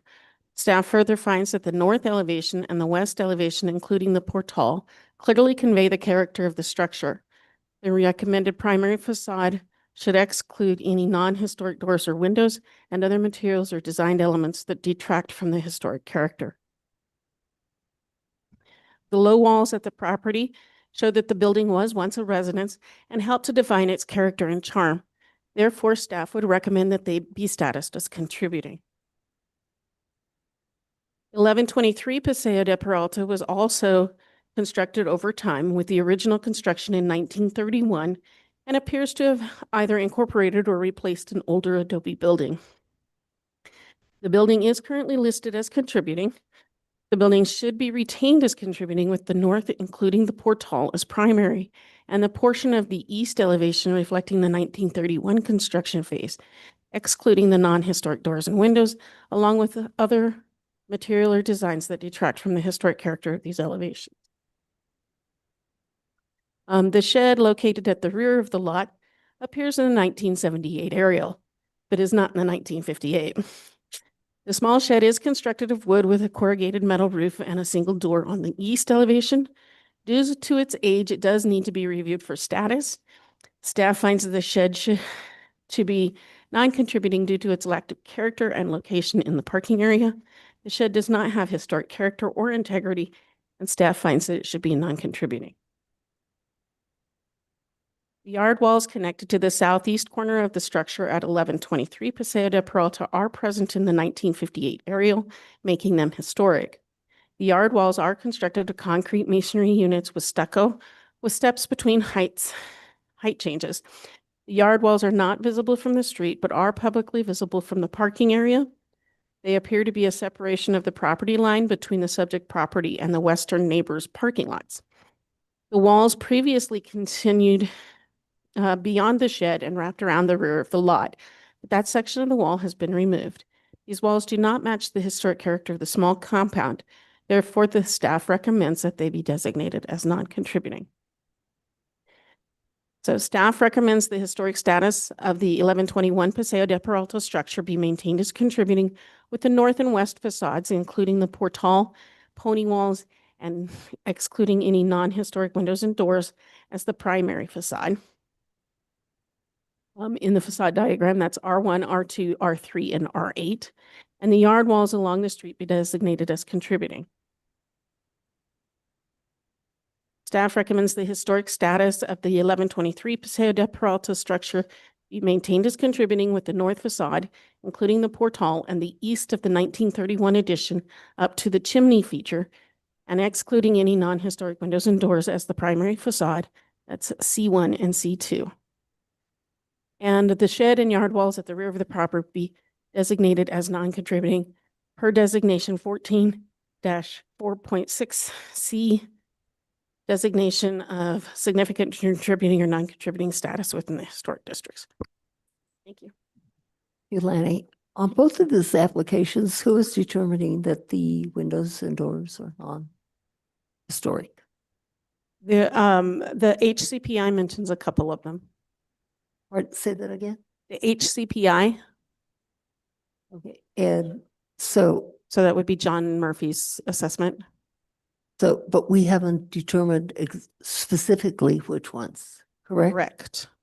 The staff looking at the building like at 1123 believes that all of the doors have been replaced at some point. And there are some window changes because there's an accumulation of both wood and metal windows. But a window and door assessment has not been made for either one of these buildings, correct? Not at this time. Any other questions? Other questions? Will the applicant come forward? She's on. Or online? Yes. Can you hear me? Yes. Hi, can you please state your name and address for the record? Yes. Hunter Redmond, 612 Old Santa Fe Trail. Thank you. Do you solemnly declare and affirm that the testimony you have in reference to this item shall be the truth and nothing but the truth, and do this under the penalties of perjury? Yes. Thank you. Yes. Good you have evening, the floor. Thank you. Good evening, Chair Rios, board members. Hunter Redmond from Architectural Alliance. Thank you to Lanny and the staff for your report. And thank you also to John Murphy for his Hickby report, which I hope everybody takes a little time to read, because we always learn something wonderful about the history of our town when he does a new Hickby report. I also want to mention that we do now have a window and door assessment that it has not been submitted yet, but we will come back to get windows and doors either replaced or repaired depending on the actual condition of the windows and doors in the future. So that's in the future. So as of today, we are just requesting to have the status review and to have the primary elevations set for this project. After reviewing the staff recommendation and working with John Murphy on the project, I agree with the recommendations that both of these buildings will remain contributing. I also agree with staff recommendation on their page 9 for the primary facades as indicated at 1121 as our 1, 2, 3, 8 and the low wall. And then at 1, 1, 2, 3 as the front portal, which is C1 and the front entry to the building, as well as a portion of the east side of the facade. So with that, I stand for any questions. Thank you very much. Any questions for the applicant? No one raised his or her hand, so we have no questions for you at this point. Anyone in this audience wishes to speak in reference to this project? No one. Anyone online? And no hands. I will entertain a motion, please, board members. I'll make a motion. Oh, and I would suggest that we make 2 separate ones. Okay. Member Chair. So I would say in case 2026 012103 HDRB regarding 1121 Paseo de Peralta, I would move to maintain the structure as contributing with the northwest facades, including portal and pony walls, excluding the non-historic windows and doors as the primary facades.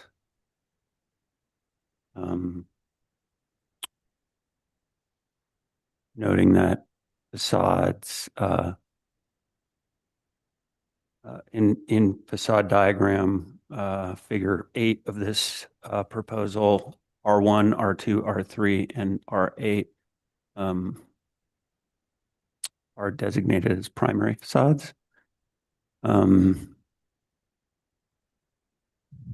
other words, you're agreeing with staff. Correct. Thank you. Is Beachside there a second? seconds. Thank you. There's a second roll call vote, please. Member Bienvenu, Yes. Member Beachside, Yes. Member Cherry, Yes. Member Simmons, Member Degnan, Yes. Member Aguilar Madrano. Yes. The motion has passed, Chair. Thank you. In case 2026-012103 HDRB regarding 1123 Paseo de Peralta, I would move to accept staff's recommendation that the status be maintained as contributing with the north facades, including the portal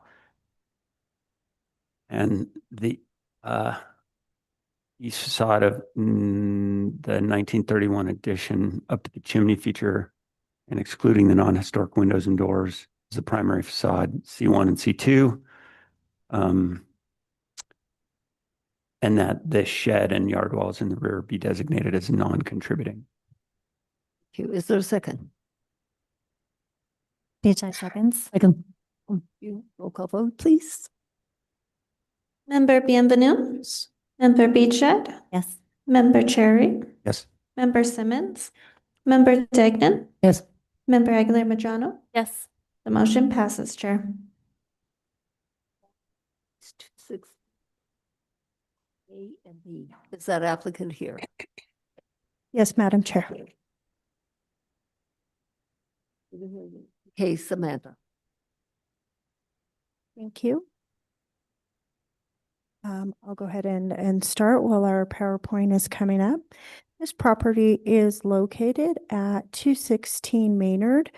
There are two structures that we are bringing before status today, and it is on the west side and Guadalupe Historic District. On your screen, you will see a overhead map. The larger building is 216A, and the smaller building in the back is 216B. Here is a front view from the east side of Building A. And I will just give you a little background and summary on this. Residence A. Well, first I want to start off with the streetscape for West Side Guadalupe historically are with these chain link fences. And Resident A was built in 1933 through 1939 by the Vigil family, who built also built the back house, which is Unit B, prior to 1944. Both structures are built in Spanish Pueblo Revival style. These structures were given non-contributing status in 1985 as part of a status survey done for all historic districts. The front residence is Unit A is approximately 1,957 square feet, and it includes the 1930s core with the rear extension added in the 1950s. And the separate dwelling B was constructed in the 1940s. These residents are characteristics of the owner-built housing, which included individualized workmanship, including the workmanship that is the corner casement window in the Unit A structure. Got the window on both sides there. And photos courtesy of John Murphy. So this structure that you are seeing on your screen now is 260 Maynard, Unit B. And the facade did not change much on that other than the door and the garage replacement was done with a red tag. So this construction was taking place when our inspector stopped work for the garage. So the garage and the front door are considered as non-historic. The footprint is the same, but the material is not. I am going to move forward here, and the facade diagram on Building A, I'm requesting the east, the south, 2, 3, 4, and 5 as primary, and the north. And on the garage, the east of 1. I stand for any questions. Board members, any questions at this point? Member Benvenu. Thank you, Madam Chair. Just more of a comment. The way I understand the code, chain link fences are not allowed in this district on street frontage. Yes, I am not asking that that be designated. I had just pointed out that the West Side Guadalupe historically did have chain link fences. Okay. It's just that is potentially misleading because that makes it sound as if that's part of the streetscape that we're trying to protect, but the chain link fences are specifically prohibited under our code. Yes, and they may be prohibited under the code, but I'm just Okay. historically pointing out the fact West Side of Guadalupe did have historic fences. Okay. Thank you for pointing that out, and that is very true. Even on this east side, ladies and gentlemen, they had chain link fences. Historic side. Right. Right. But anyway, any other questions? Okay, I guess that's worth a little bit more discussion. So what does that mean? I mean, we're saying that yes, they have existed there historically. Our code says you can't have them. So what's staff's view then about how we handle chain link fences in in this Does the district? code say that for the west side? It does, yes, on street frontage. Rios and Member Benvenu, the chain link fences are prohibited as long as they're publicly visible in the city. Right. Even if they're historic? Correct. Heather, Goes, Member Bienvenu and Sherry, if there is something that's proven to be historic, the board may consider keeping that characteristic, although I'm not sure that this chain link fence was necessarily historic and when chain link fences. So oftentimes we'll find wire fences, you know, with the sort of U shape at the top. Those are historic, but we do not have knowledge of that being historic. Right.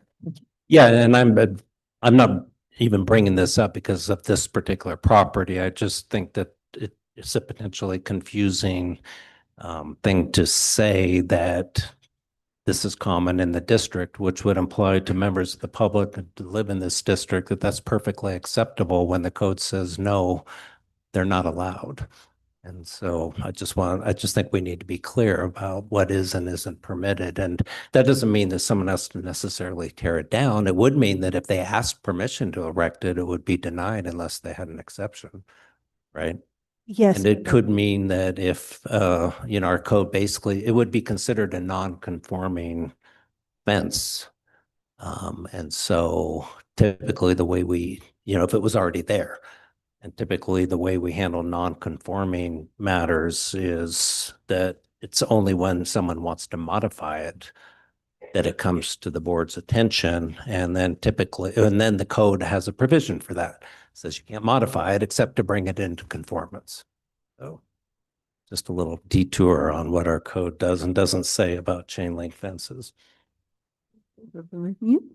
Anyone else?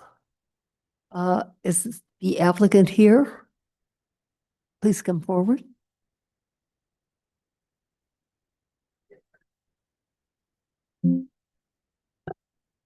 Hello, will you please raise your right hand, state your name and address for the record? Sergio Núñez, 216 Maynard, Anape, New Mexico. Do you solemnly declare and affirm that the testimony you have in reference to this item shall be the truth and nothing but the truth, and do this under the penalties of perjury? Thank you. Good evening. And do you agree with staff's recommendations? Yes. For both of these buildings? Ma'am, and also I just want to bring it to your attention that chain link, we would like to change it to a pony wall, much existing. Oh, okay, neighbor. but that's not part of this application tonight. I think it is, right? Oh, Yeah, the status. Okay. because tonight we're just addressing the status, okay?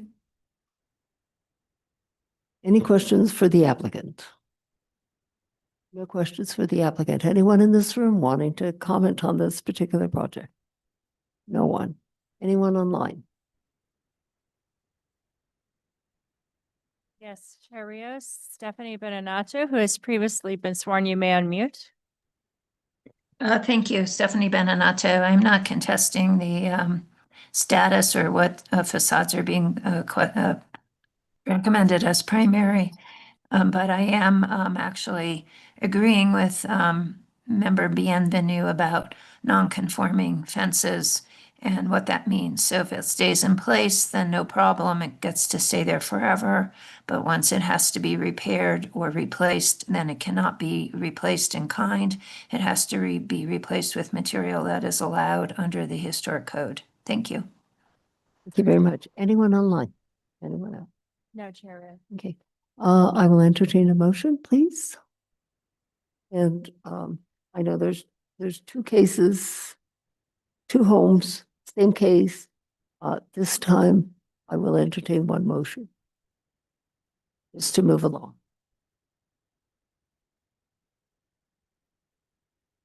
Member Beachhead. Thank you. In case number 2026-012125 HDRB at 216 Maynard, units A and B, I move to accept staff's recommendation to designate both buildings as contributing with Unit A, east facade number 1, south facades number 2, 3, 4, 5, and north facade number 11 designated as primary. And on Unit B, the primary facade should be designated as the east facade number 1, excluding non-historic material. And do I hear a second? Egan, second. Roll call vote, please. Member Bienvenu, Yes. Member Beechide, Yes.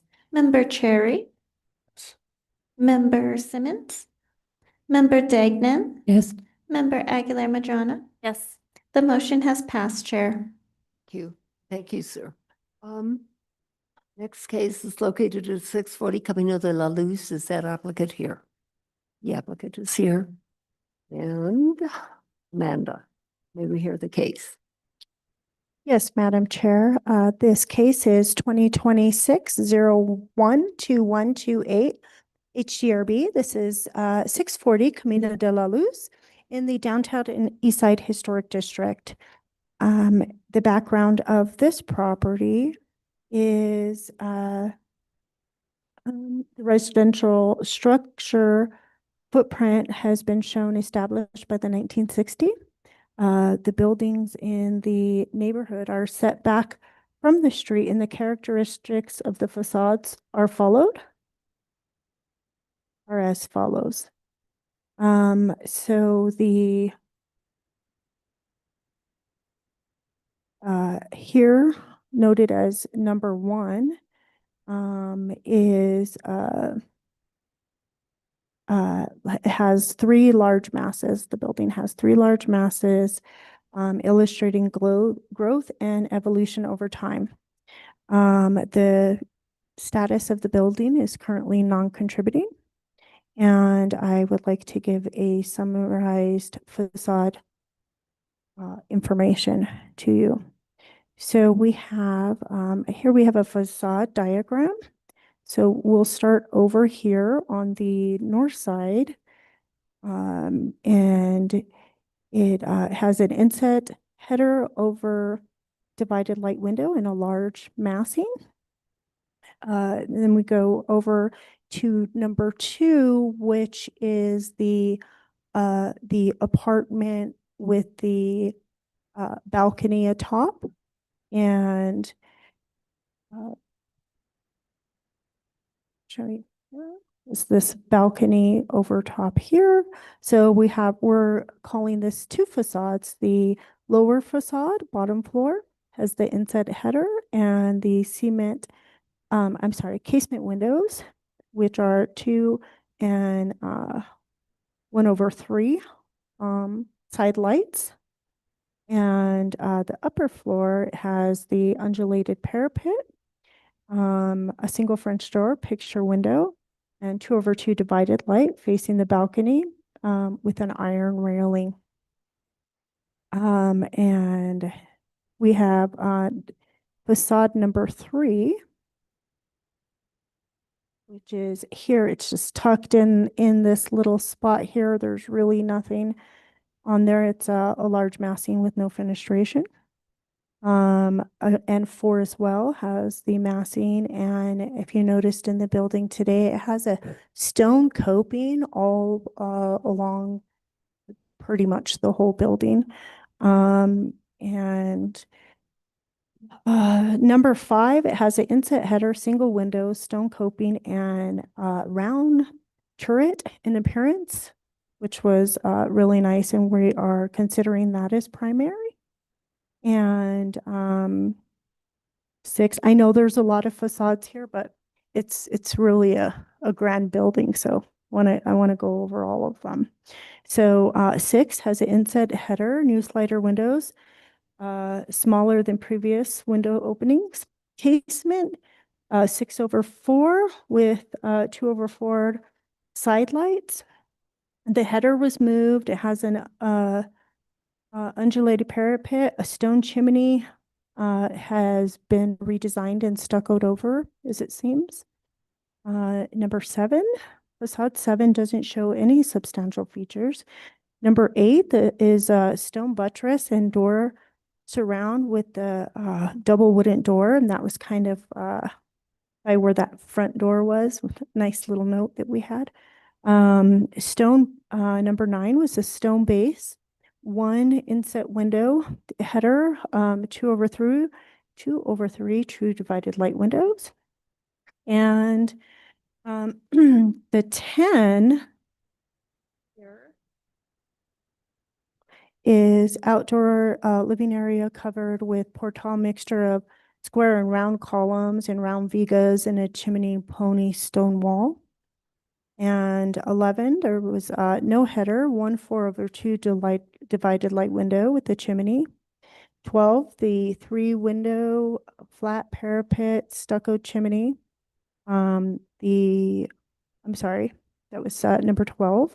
And 13 was the latia. There was a freestanding portal, the stone coping, and a small 2/2 window entry door with header, 5/3 casement window with 2/3 side lights.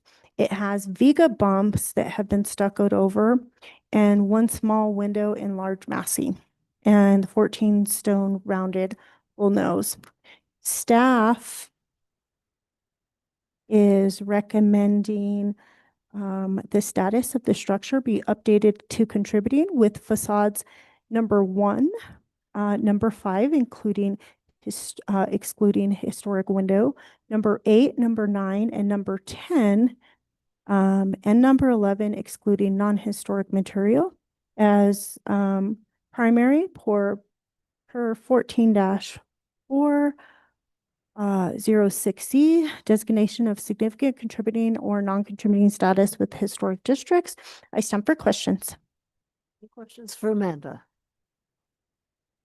No questions for you right now, Amanda. Jeff? You go. Thank you.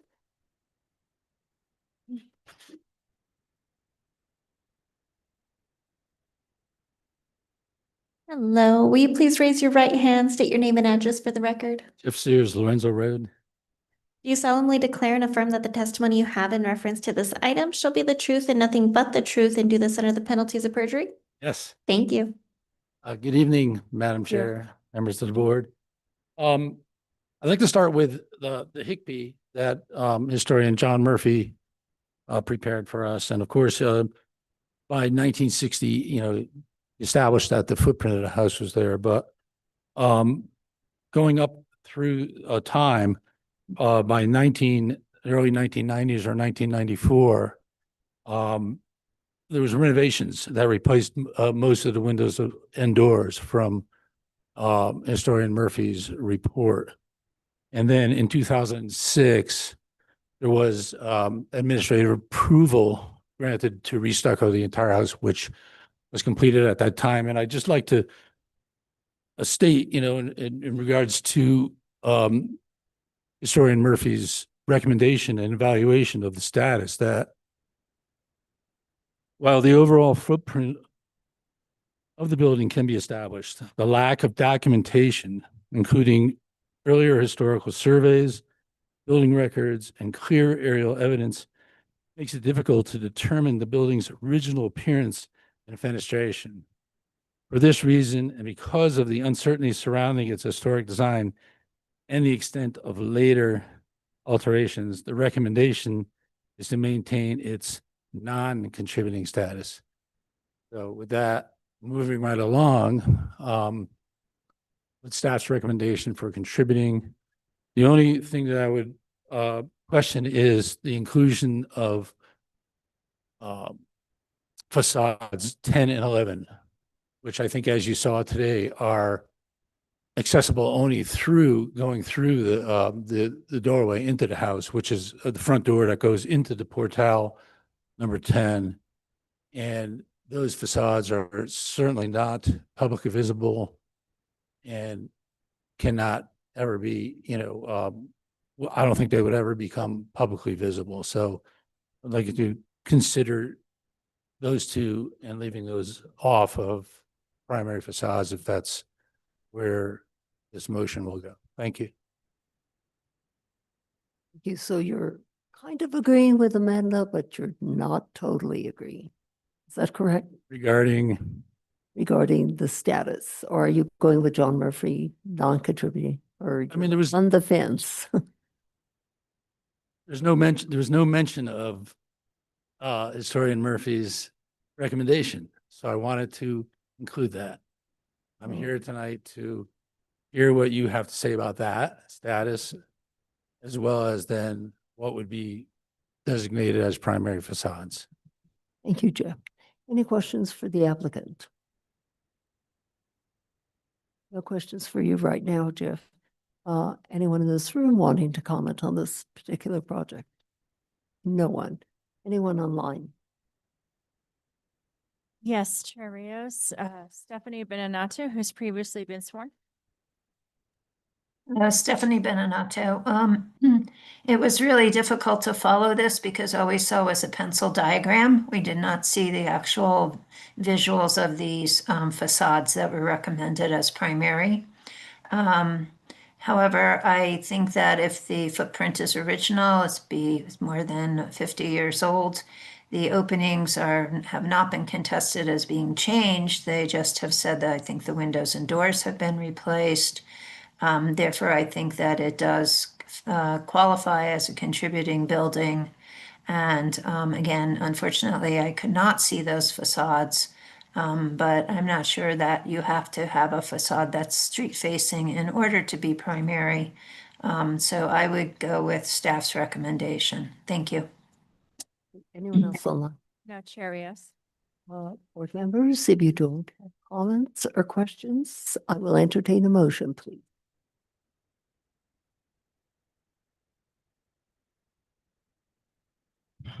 Member Benvenu. Thank you, Madam Chair. So for Steph, back me up for what your recommendations are, if you don't mind going over those. See it, I think I see it in your staff report, but I just want to make sure I understand. For the facade number 1. Facade number 5. Okay. Facade number 8, 9, 10, and 11. Okay. And 10 and 11 are the two interior facades, right? Yes. And IT, it's not pulling up my IT, if you can have it show my current screen.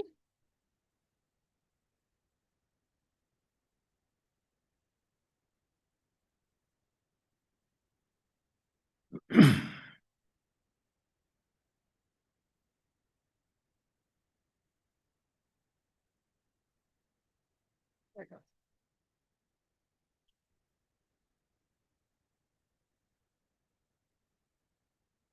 Okay. Okay. I think I understand. I'll make a motion. Let's do. Okay, case number 2026-012128 HDRB 640 Camino de la Luz. I would move that the staff's findings be adopted, that this building should be upgraded, the structure should be upgraded to contributing due to its footprint being intact since 1960 at least. And that I would move that facades 1, 5, 8, and 9, as recommended by staff, be designated as primary, but not 10 and 11, the interior facades. Is there a second to this motion? Roll call vote, please. Member Bienvenu, Yes. Member Beachside, No. Member Cherry, Yes. Member Simmons, Member Degnan, Yes. Member Aguilar Madrano. Yes. The motion has passed, Chair. Thank you. Oh, I need to add to the motion excluding non-historic materials on all those primary facades. Sorry about that. Thank you. Does that need to be vote? Do we need to vote again? I'm happy to just restate the motion. Heather, we don't need to restate or Attorney Drubeli. Does anybody in the board have an objection to that amendment to the motion? No. No, nobody? Okay, all right. Hearing no objection, it'll be all right.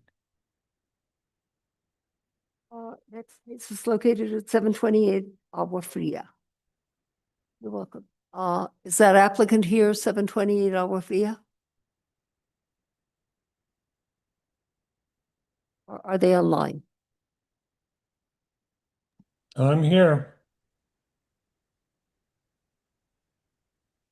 Can you hear me? Yes, sir. We will call on you in just a moment. All right.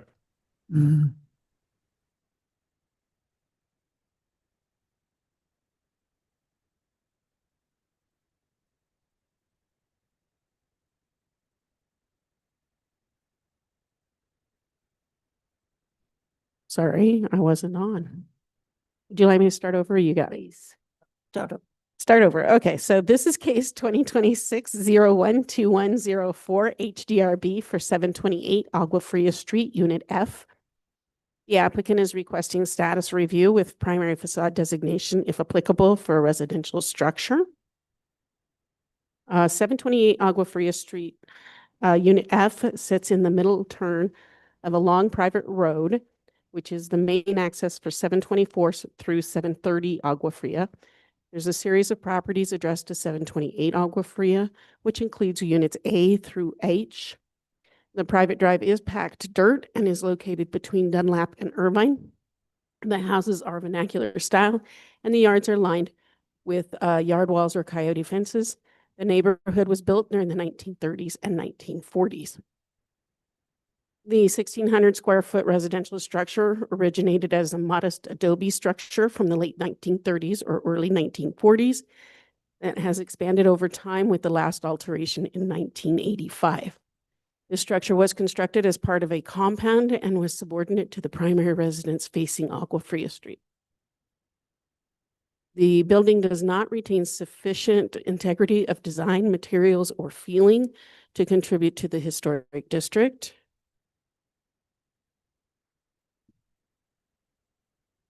I'm going to show you the building, sorry. Staff is recommending the historic status of the structure be retained as non-contributing due to the lack of historic integrity of design and materials per section 14-4.6C, designation of significant contributing and non-contributing status within historic districts. Any questions for Lanny? No questions for you right now, and let's hear from the applicant. You need to get sworn in, sir. Hi, Chris. Can you please state your name and address for the record? Let's see there. Mr. Corbett, can you please unmute?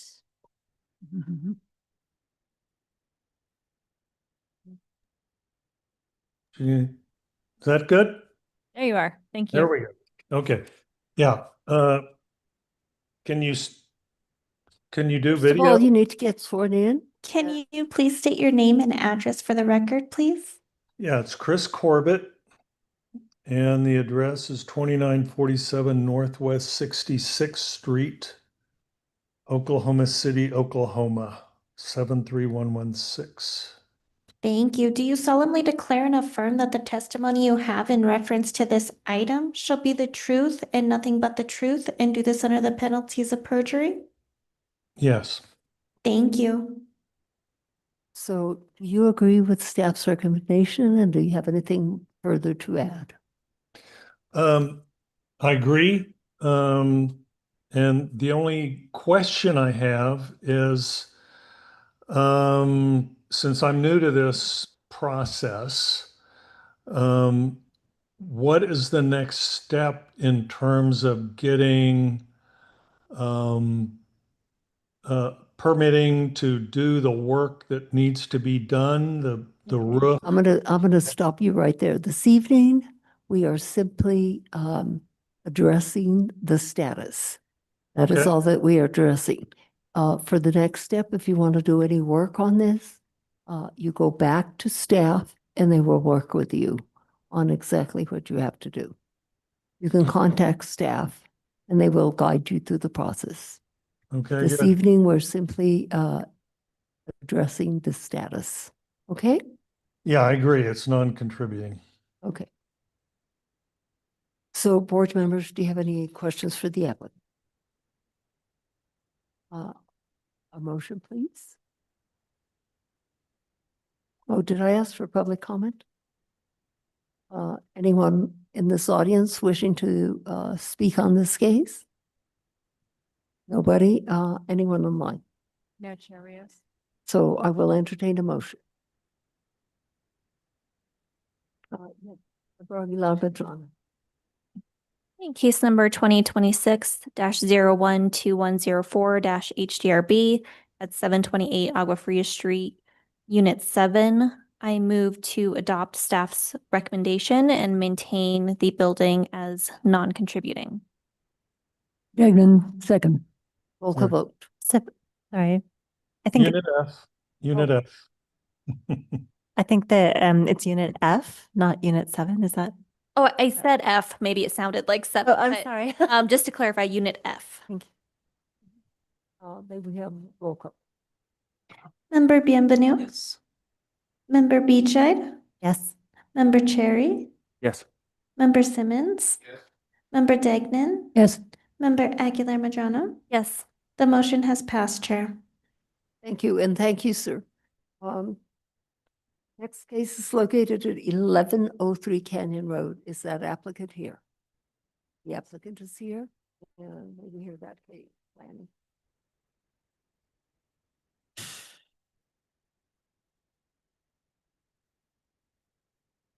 The computer's a little slow.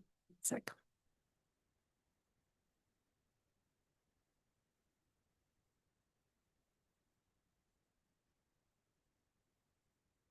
Okay.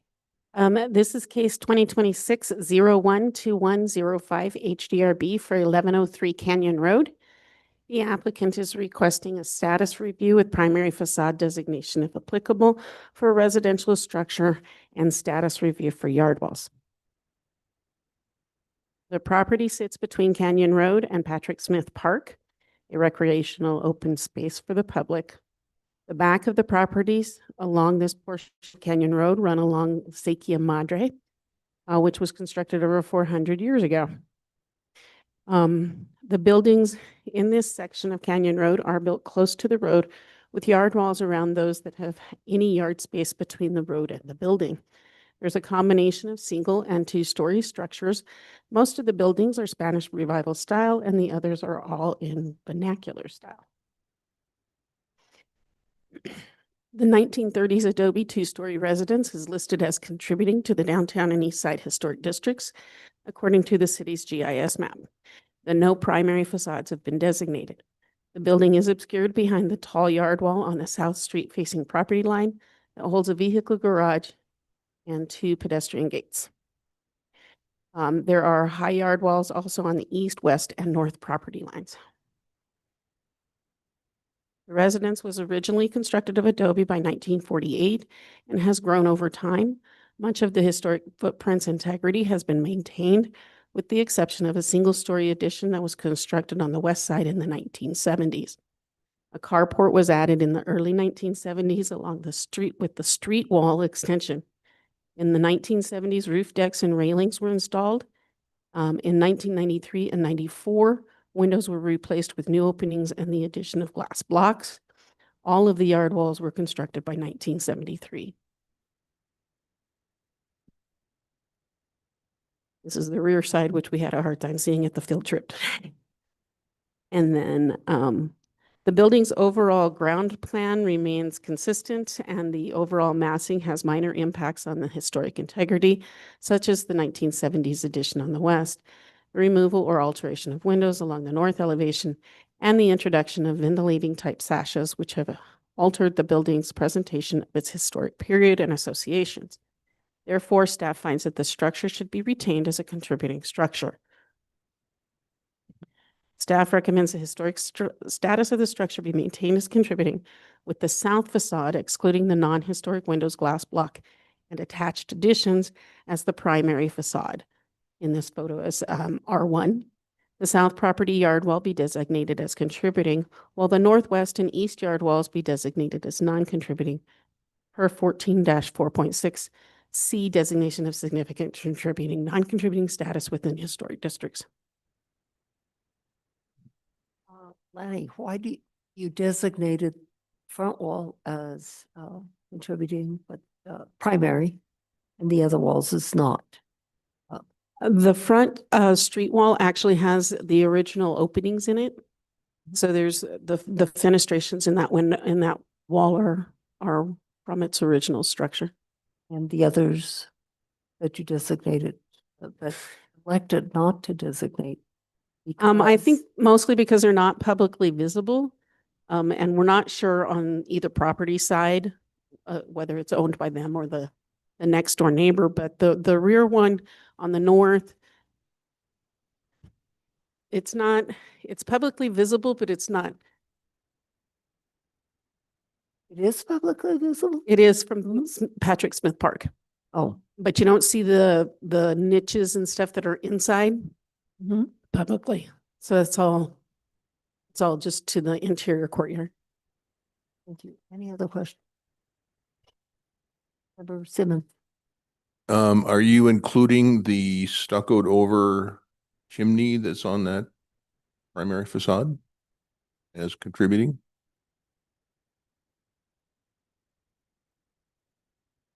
On the R1 on the south side? Yes, on R1, there's a stuccoed over chimney that rises up from the base of the building all the way up past the parapet. Yes, that's being included. No questions.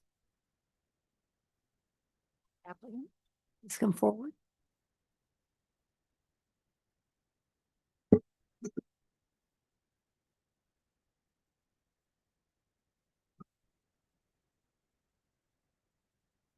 Hello, will you please state your name and address for the record? Do you solemnly declare and affirm that the testimony you have in reference to this item shall be the truth and nothing but the truth, and do this under the penalties of perjury? Yes. Thank you. Good evening. I concur with Historian Murphy's report as well as that I stand 30 plus. Any questions for the applicant? Thank you. Anyone in this room wanting to comment on this particular case? Nobody. Anybody or not?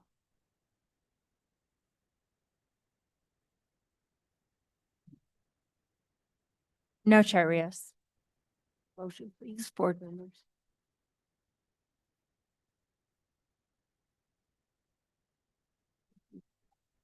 Thank you, Madam Chair. In case number 2026-012105 HDRB at 1103 Canyon Road, I move to adopt staff's recommendation to maintain the structure as contributing with the south facade excluding non-historic windows, glass block, and attached additions as the primary facade. That's R1. And to designate the south property wall as contributing. Aguilar Madrano seconds. Does anybody want to add anything else?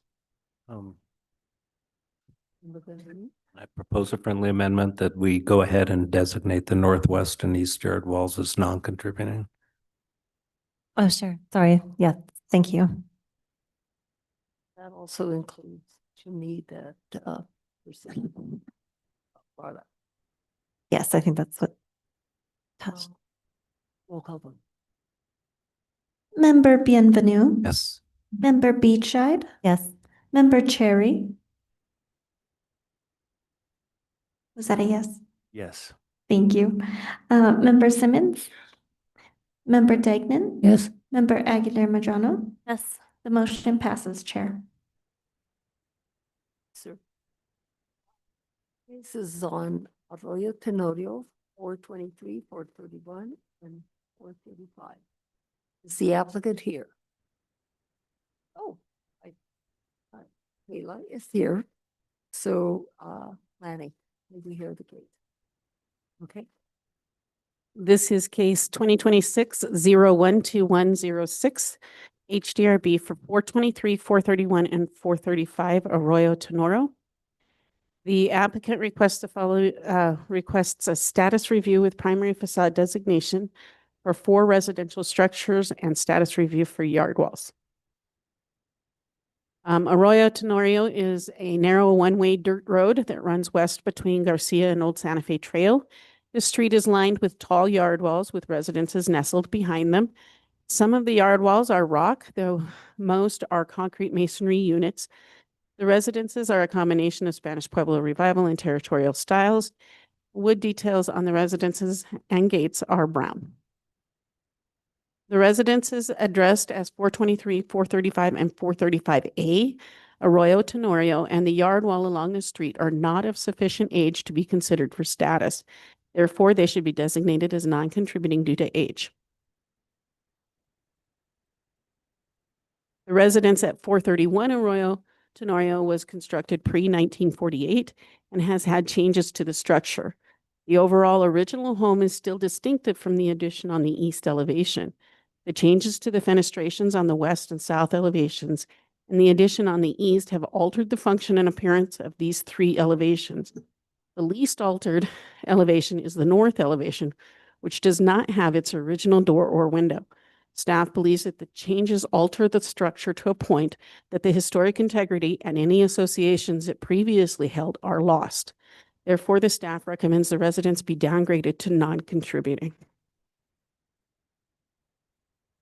Some of these changes have been confirmed to have been approved. Others have not. They were all made by the previous owner. He was stopped on several occasions for making alterations without approval. However, there is not a full record of approvals for the property. Therefore, staff is making the recommendation based off the existing changes.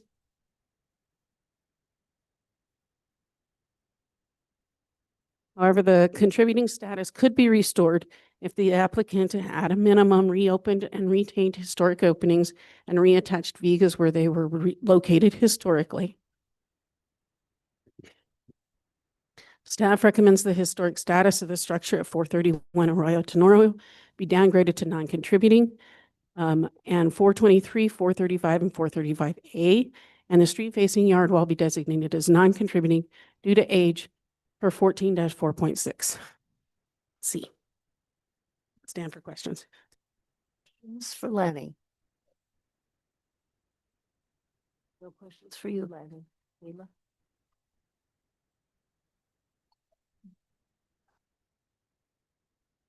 Hello. Will you please state your name and address for the record? Ayla Bechtel, 320 Aztec Street. Thank you. Do you solemnly declare and affirm that the testimony you have in reference to this item shall be the truth and nothing but the truth, and do this under the penalties of perjury? Do. Thank you. Good evening. I concur with Lanny's recommendation and don't really have anything else to add to this. Happy to answer questions. So when was the wall built? When was the wall built? I do not know when the wall was built. Which the back Lenny? wall or the street wall? No, the street wall. There was a photograph that I think showed it in the 90s and there was not a wall. Let me see. So that front yard wall was reconstructed in 1994. Okay. So any questions for Bechtel? Anyone in this room wanting to comment on this project? No one? Anyone online? Nobody?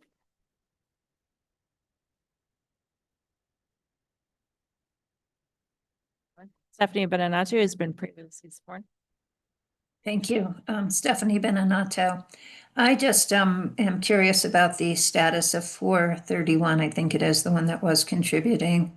And the question of when the board makes approvals for additions, how that affects the contributing status. My understanding is that the board's not supposed to approve additions that change that status or make it, downgrade it. And the fact that at least some of the changes were approved, others were red tagged, and one would think would then have had to have been approved. I'm not sure why it would lose its contributing status. if these changes were approved by the board, no matter when they were approved.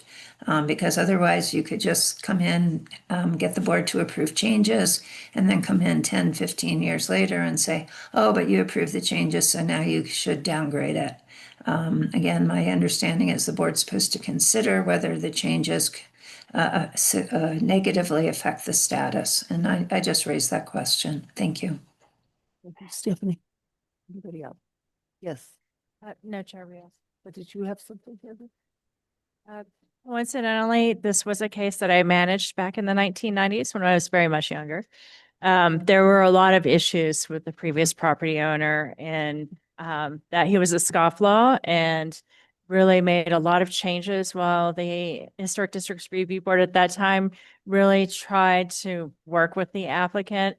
A lot of the work that was done after the issuance of the building permit, like the changing alignment of the windows and all of the different openings being changed and the like. So I don't know what happened after I left in 1997, but and I don't know why after that, maybe there was no consideration of status hearing. Other than that, there's been no changes that have been made since then. So were the footprints different? So the original footprint you can see is the long, narrow rectangular portion of the shape. The addition is the part that protrudes out on the east. When you're talking about changes, would you indicate the address? Oh, on 431. And 431 is the one that, It's currently contributing with the south as primary. you're indicating all buildings non-contributing. Correct. Any other questions or comments?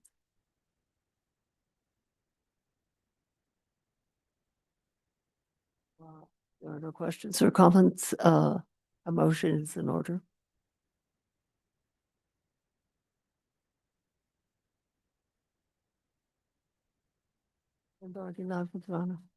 Thank you, Madam Chair. Are we one motion or should we do three? Okay. Perfect. Sure. All right. In case number 2026-012106-HDRB at 423, 431, and 435 Arroyo Tenorio, I move to downgrade the status of 431 to non-contributing, consistent with staff's recommendation. And I move to give the status of 423 and 435 Arroyo Tenorio the status of non-contributing due to age. Is there a second? Second, Dagnon. Anything further to add? Nothing Act- further? The yard walls. Yeah, Madam Chair, I forgot to add that the street facing yard wall be designated as non-contributing as well, also due to age. Roll call vote, please. Member Bienvenu, Yes. Member Beachside, Yes. Member Cherry, Abstain. Member Simmons, Member Dagnan, Yes. Member Aguilar Madrano. Yes. The motion passes, Chair. Thank you. Last case is located at 425 Camino Don Miguel. There are a few people left, so I'm gonna think that they are the applicants. Lanny. Okay, this is case 2026-012107 HDRB for 425 Camino Don Miguel for new construction on a vacant lot. Camino Don Miguel is a narrow road where the fences and walls for the property sit at the curb. The fences are medium to high coyote fencing, split rail fences, and low to medium height yard walls. Pedestrian gates are wood gates, while the vehicle gates are a combination of wood and metal. Most parking areas are located to the side of the associated residence. The houses are Spanish Pueblo Revival or vernacular in style. The area is filled with mature vegetation. The area is very walkable with many pedestrians walking on the street throughout the day. The property at 425 Camino Don Miguel is a 0.164 acre flag-shaped vacant lot that sits south of Acequia Madre. It shares a driveway entrance with 423 Camino Don Miguel. The driveway entrance holds a metal gate and coyote fence. There will be no change to them. The lot is surrounded by fencing and yard walls. The applicant proposes to construct a 2,479 square foot residence to the maximum allowable height of 14 feet in a Spanish Pueblo Revival style. The residence will have a 289 square foot portal and a 296 square foot garage. The windows will be aluminum clad windows, wood windows, simulated divided light windows in an aqua mist. The portal door will be simulated divided light in aqua mist, and the garage door will have a wood eyebrow overhang and will have wood with lights. There will be a connected 316 square foot ramada with an exterior fireplace. The pergola will have a wood header, vigas, columns, and corbels stained in Provincial. There will be 3 interior fireplaces. Stucco will be cementitious la luz with colonial white under the portal and pergola. The property lies within the historic downtown archaeological review district. Due to the amount of ground disturbing activity on the property to construct the residence, archaeological clearance will be required. Staff would like to point out that there were a couple of letters from neighbors in the packet. The neighbors' properties do sit below the grade of this site. Unfortunately, those neighbors are not capable of being here tonight. Okay, well, one of them made it. The neighbors are concerned that the 14-foot height may be too high and that the number of canales on the home will affect the water flow on their lower properties. Their properties do sit approximately 4 to 5 feet below this one. Staff took photos of the story poles on the property to give a better idea about the height and location of the structure. Thank you all for posing for me. To help the neighbors understand the layout of the property, the applicant provided staff with this map, which has the floor plan laid over it to show the spacing between the properties. And then the applicant also provided this diagram of the angle of the sun at the winter solstice at noon to give a perspective of how the sun will still reach the gardens of the neighboring lots. Staff is recommending approval of the proposed project with the condition that they obtain their archaeological clearance before submitting for their construction permit, and finds that the application complies with section 14-4.6E General Design Standards and 14-4.6G2 for the downtown and east side design standards. As a note, Chair Rios asked for an image of the rounded corners of the building next door as an example of what is desired on this new building. Staff confirmed with the applicant that this is the intent, is to have those rounded corners and to match other details like these, like the corners, the stucco, the wood window colors, and the wood stain will all match this older building.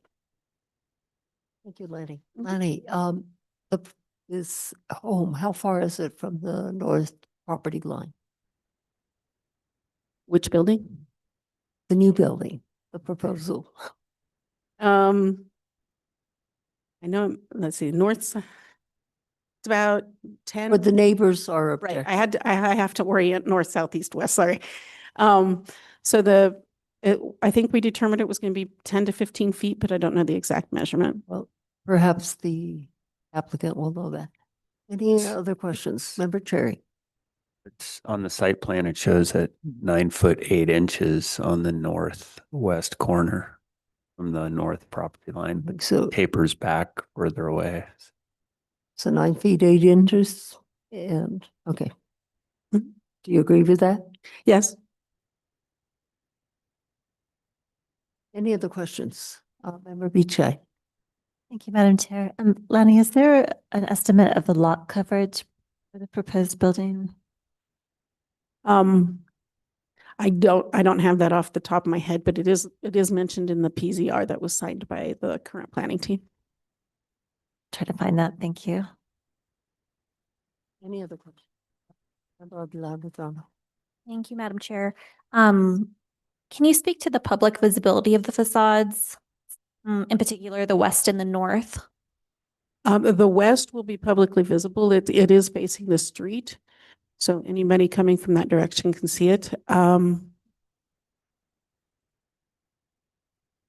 The north, of course, will be visible by its neighbors, but I don't think it's publicly visible. Okay. I only ask at the very northwest corner, it looks like some of the windows may be closer than 3 feet from the corner. So maybe the applicant can address that. And then the only other question I had that you kind of spoke to was the radius. Were you able to put a number to that? I know you have the photo up. No, I don't have an actual number on it. We'll have to ask the applicant. Okay, thank you. Any other questions? Other questions? Applicant or applicants, please get sworn in. Hello, will you please raise your right hand, state your name and address for the record?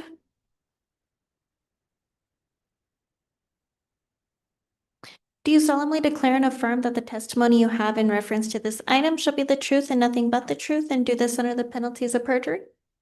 Thank you. Will somebody kindly put the application on the screen?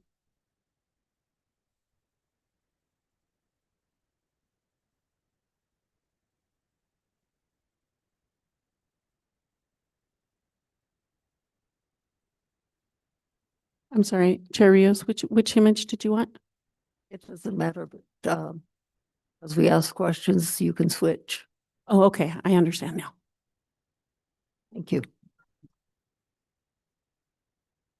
Thank you, Board. For point of clarification, this new structure, in essence, the new home is intended as the owners of 423 Camino Don Miguel. They came before you last January, I believe. They own this adjacent lot and to build this home as their main home, and the 423 will essentially be a CETA, so they're interested in having essentially a compound which is historically traditional in the area. And so the character, despite the nature of the elevations that we propose, the character of this house will match precisely that of 423, which you may have seen or noted when you were there today. So the rounded corners, matching the same cladding of the windows, introducing the off-white color underneath the portal, just as is the case with the casita. Same staining, same stucco color. So the intent is to respect the Spanish Pueblo style that is befitting for the area. So it was the intent to be very intentionally in compliance with the nature of the historic building designs in the core historic district.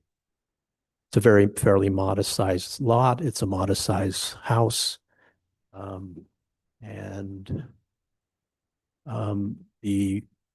We are taking the living room up to the allowable maximum height of 14 feet.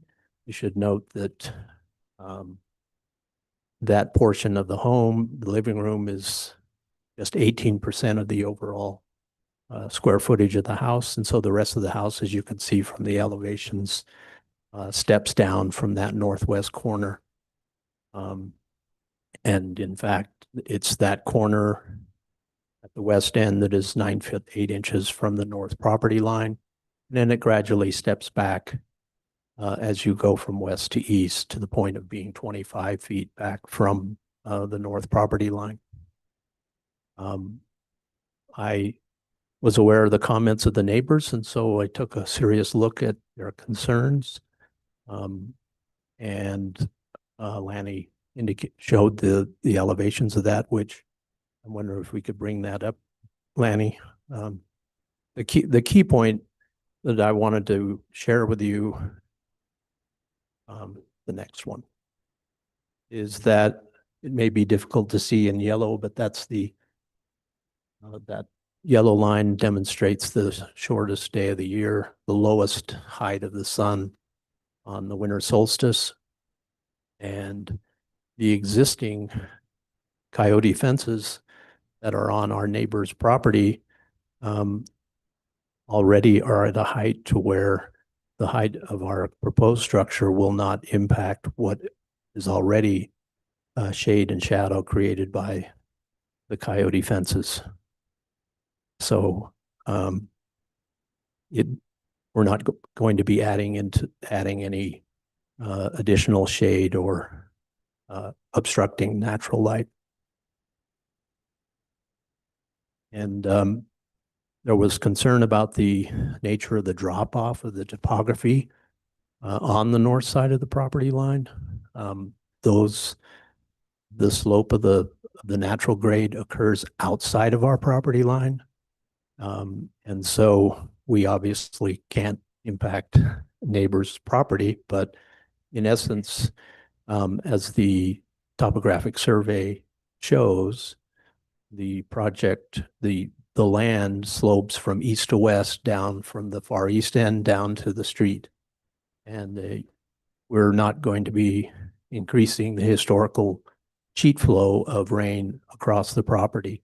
In fact, we are significantly lessening the amount of water making its way off of the site. Some of the neighbors' comments were concerned about the canales and how much water would be coming off of them. It's my client's intent to capture that roof runoff and add 2 2,500-gallon cisterns that are be buried on the site to be reused for irrigation for landscaping. And so we're capturing virtually all of the roof runoff on the new building. And so I would think that would address our neighbors' concerns, and that the amount of sheet flow flowing off of the property is going to be dramatically reduced. And so it's the intent really of what you saw here in the drawings to be just a good neighbor, to adhere all of the historic review guidelines. We're not asking for a variance or anything like that. The intent was to place the house closer to the south property line, in that the views to the north are more pleasing to the client, and so they wanted the outdoor space to be oriented on the north side. And given that, we're always concerned about natural light, and so in lieu of a portion of the outdoor space being covered as a portal, we're proposing a ramada simply to add some natural light into the defined outdoor space on the north side of the house. With that, I'm open for questions. Very much for your presentation. Board members, do you have questions for the applicant? No questions for you right now. Anyone in this audience wishing to comment on this project, please come forward.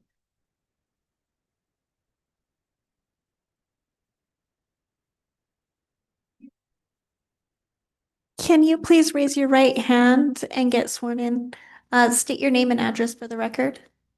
Maria LaRue, 409 Camino Don Miguel. Thank you. Do you solemnly declare and affirm that the testimony you have in reference to this item shall be the truth and nothing but the truth, and do this under the penalties of perjury? Thank you. So, Speak right into that mic. I think you mentioned it, but I didn't hear what you said as far as the footage from the back fence, my back fence, to your proposed building, the footage.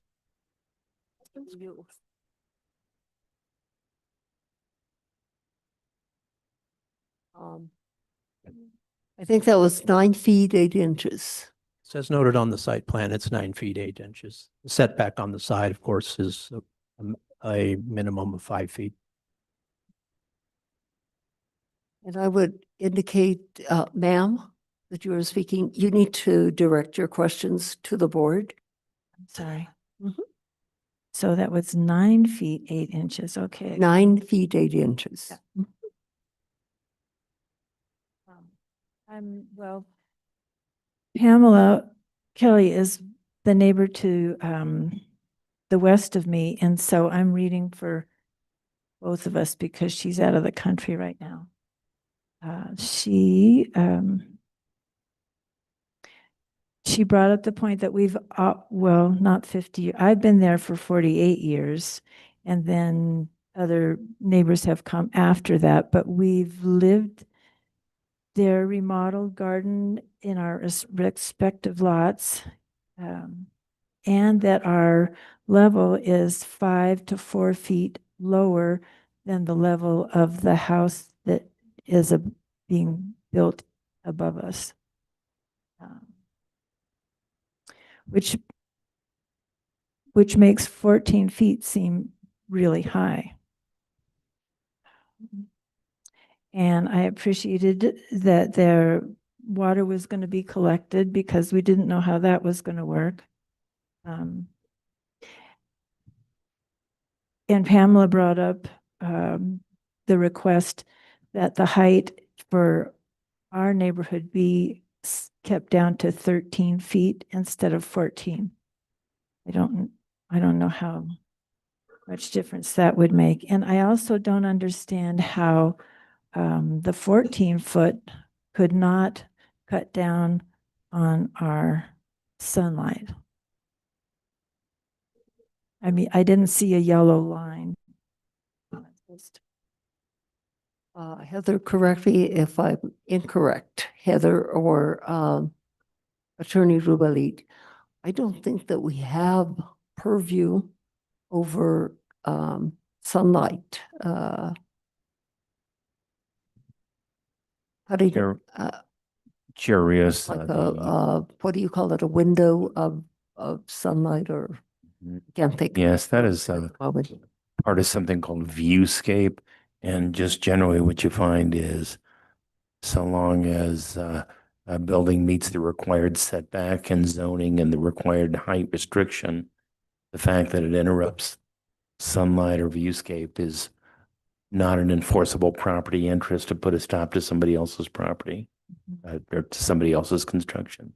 Okay. You know, and we have that with a number of projects, like things like cell towers. I guess that's what I was trying to think of. But if this meets the height restriction, the fact that it interferes with light or viewscape is not a protected property interest. Well, I understand that, but it makes a difference to our aesthetic that we're 4 and 5 feet lower than the house starts. The level of our property. So that's what I'm saying. It makes a difference. But that's all. Any other questions for me? Does anybody have questions for the neighbor? Pardon me? It appears no questions or comments at this point. Something else may arise, but at this point, no.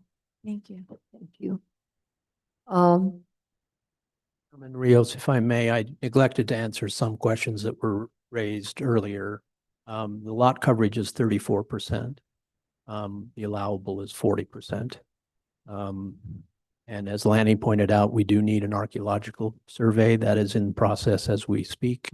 They've already done the site work, and we hope to go to the Architectural Review Committee meeting on May 28th. So obviously we'll need that approval before, and yours, before being able to apply for a permit. The one thing that I want, if I may just point out, as you may have noticed when you were on site today, that Ms. Laurel's property, between her property and this property, there is a coyote fence that is between 6 and 7 feet high, with addition of vines that reach up to like 8.5 feet high. So their view from their home is entirely obstructed to the new structure. So I don't see how that would, I don't think that they will experience any negative impact by the introduction of the house. Thank you for your comments. Anyone else in this room wishing to comment? Elizabeth, you've been sworn. Good evening. This actually looks like a fairly good example of what I would call infill, which I'm interested in. And I like what I see. I haven't been to the property itself. I'm kind of curious about the corners, the edges, or whatever you call that.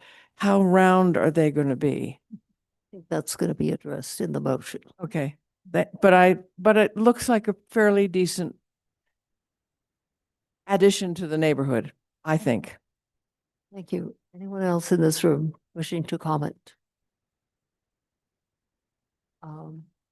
Anyone online? Yes, Chair Rios, Stephanie Beninatto, previously sworn. Stephanie? Stephanie Beninatto. I also think that it's a sensitive, carefully thought out addition that takes into account the allowed height, although I'm assuming the chimneys are higher because of fire code. I think that they've already agreed that there's going to be rounded corners. I wonder about the setback of the windows, whether there's going to be some recess on those windows. Their height of their property is what it is. It's the neighbor's property that's lower. If they're holding water on their property, they have met the land use requirements.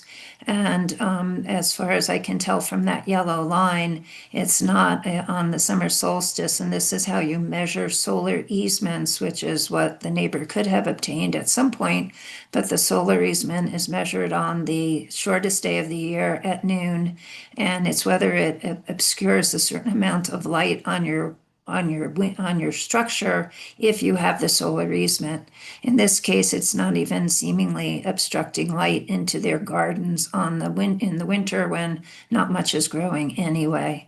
So, and I guess if there is a problem with drainage, the neighbor could construct a wall, a retaining wall, that might alleviate any problems that occur. So I think that the owner and the architect have addressed the issues in a way that is sensitive to the neighbor's concerns while allowing themselves the allowed height and setbacks, and the setback is much more than needed. So again, I feel like they've done everything they can to be a good neighbor. Thank you. Thank you. Anyone else online? Yeah, Chair Rios. We have covered that part too. Yes. I'll make a motion. Thank you, Madam Sorry, Chair. Can I ask a yes. question of staff, please? One more gentleman who wanted to speak from the. Oh, there's a come forward, sir.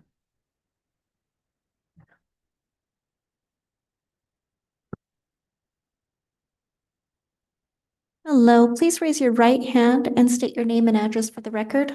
Ron Simmons, address 133 Via Alegre Street, Santa Fe, 87501.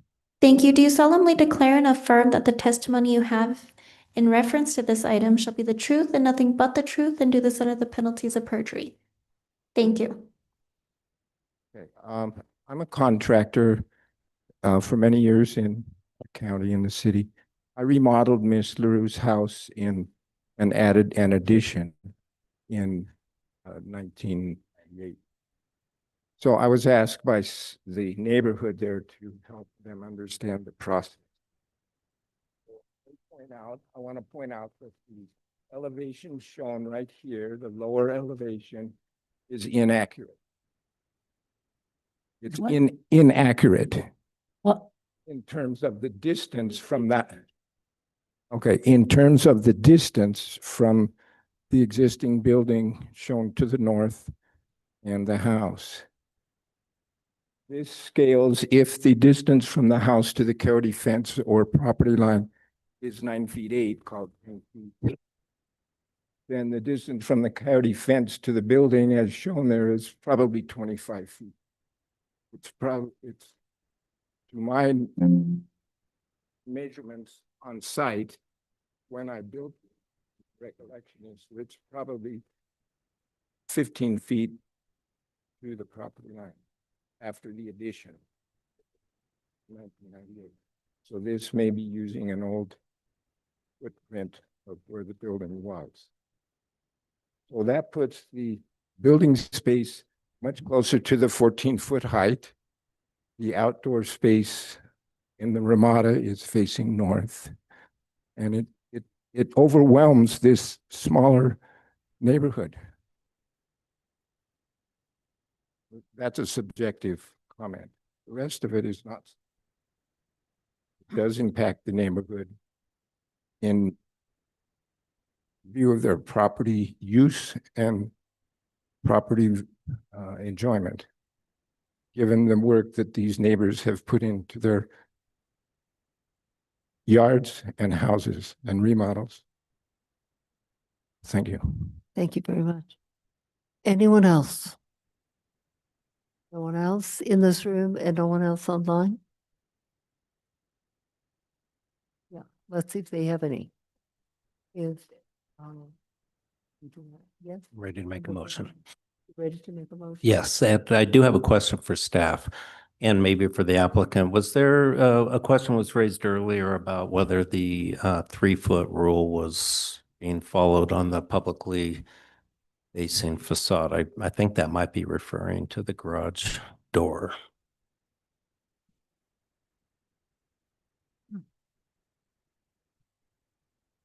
It's hard for me to tell what the dimensions are. I just want to make sure that there's 3 feet to the corner. Yes, on the west side, the garage door is closer to the corner than 3 feet. So that would be, you would need an exception. I was unaware that you had to have 3 feet. I thought it was to a window. Yeah, I'm a little confused. Could somebody help me, Heather? Does that apply to a garage as well? I thought it was just to windows. Chair Rios, I believe it's any opening, but let me check the code to be sure. Okay.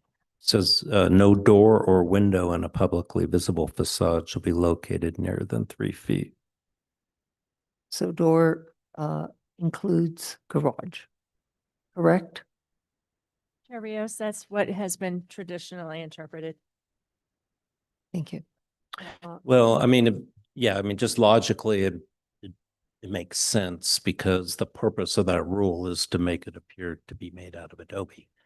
So it doesn't really matter whether it's what the door is for. It's when you have an opening that's too close to the edge, it clearly is not made out of Adobe. So, and now that it's pointed out, I think I will just say it's a very attractive design. I think you've done a great job, but that does appear to be a flaw. Is there, can that be addressed?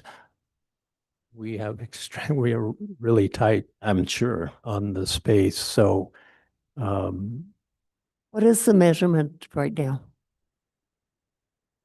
In the corner. And in the meantime, Ms. Aguilar-Medrano has a question. Thank you, Madam Chair. There were a couple instances I was referring to in this case, like on the northwest corner, which is the living room, that might be less than 3 feet. It looks pretty close. And then there's also the door at the entry on that west facade that looks to be even less.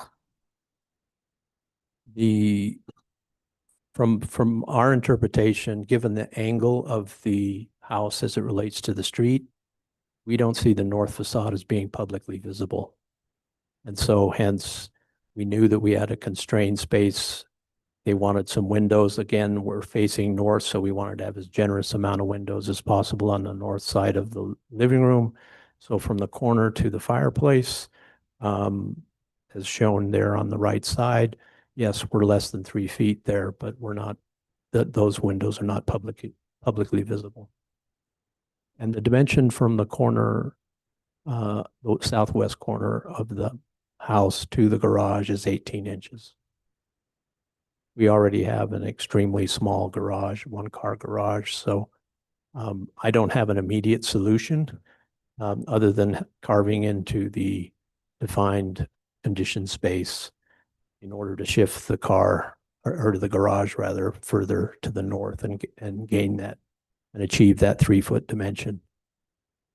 So Which whether does the 3-foot rule apply whether it's publicly visible or it is not publicly visible? well, that garage is publicly visible, so. No, yeah, we're talking about what Member Villar-Medrano just pointed out. Chair Rios, the 3-foot rule does, can be interpreted as not being required on non-publicly visible facades. Just like divided lights aren't required under portals. That's another allowance relative to openings at tortoise. Yeah, I think that it's the specific language in the code is whether it's publicly visible or not. And that doesn't necessarily mean the facade directly facing the street. Of course, it means anything you can see from the public right of way. I agree. I think there was just confusion because staff had said that that north corner was publicly visible. I wasn't on the site visits. I wasn't able to say, but that was the only reason I was questioning that corner. If the applicant is sure it's not, then I don't think that would apply. But it seems to me that at least the garage would require an exception and possibly some of the windows would require an exception. So doesn't that mean that since that was not noticed for exception requests, that can't be determined tonight? Chair Rios, Member Bienvenu, that's correct. Do you agree that it does appear that it would need an exception to be approved? Chair Rios, Member Bienvenu, yes, with the garage door, I'd have to investigate further the other one. Yeah, I meant just the garage door because obviously the other one's a little more fact intensive. It would require a site visit, of course. Attorney Verrilli, did you have something to say? Well, and this issue has come up several times before, and it's interesting to note that in the Downtown and East Side Historic District Design Standards, subsection E of 18-5.2, I'm sorry, 14-5.2, the limitation about windows or doors on publicly visible facades, prohibiting them from being located nearer than 3 feet from the corner of the facade, applies to recent Santa Fe style buildings, not to old Santa Fe style buildings. What constitutes recent Santa Fe style and old Santa Fe style is the subject of a lot of debate, but it doesn't necessarily apply to all buildings. So, and publicly visible is defined. Look at that definition real quick here.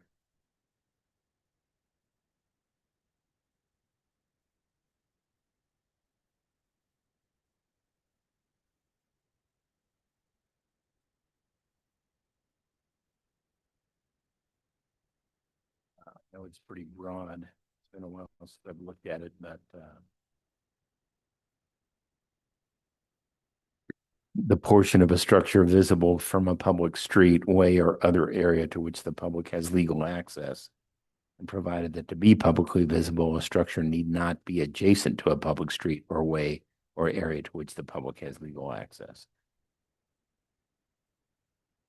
That's all I can tell you about that. So,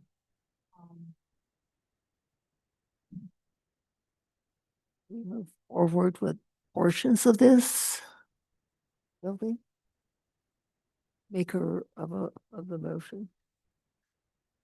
I don't think there's a motion yet. No. Oh, I'm just saying, the maker of the motion. Can we move forward with all of this?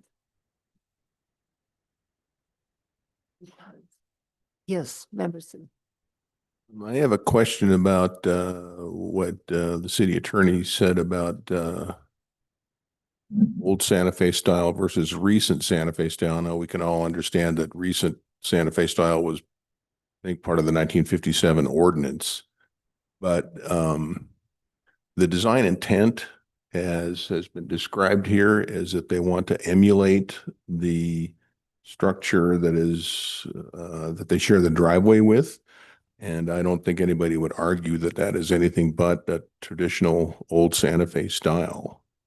And so if we can find our way through that, kind of pick our way through the code, I think that if we can say that that's old Santa Fe style, then the 3-foot rule perhaps would not apply in this case.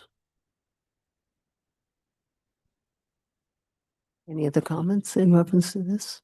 Well, Yes. thank you, Madam Chair. Yeah, I mean, that I'm always looking for solutions too, and I think that, you know, is logical to a certain extent, but I think that you always, even though that specific requirement is set forth under recent Santa Fe style, old Santa Fe style is always considered more restrictive than recent.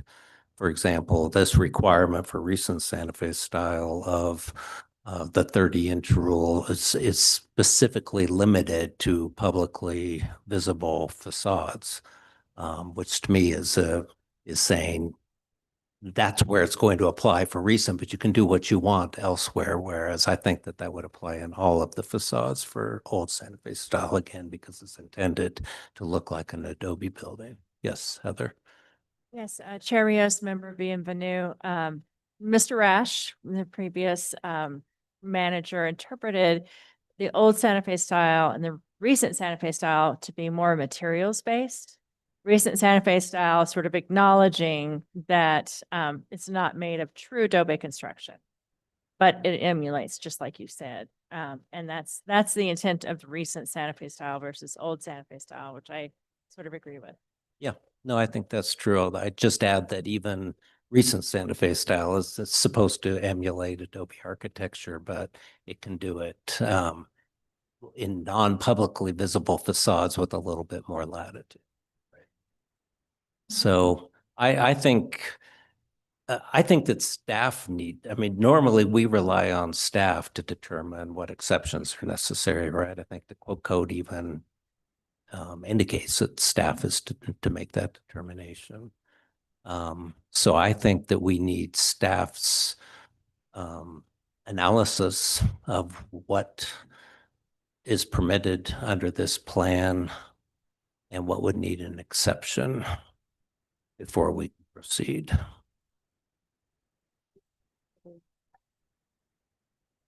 Well, I'm not putting you on the spot for right now. I think that maybe that's why it has to be postponed for that analysis.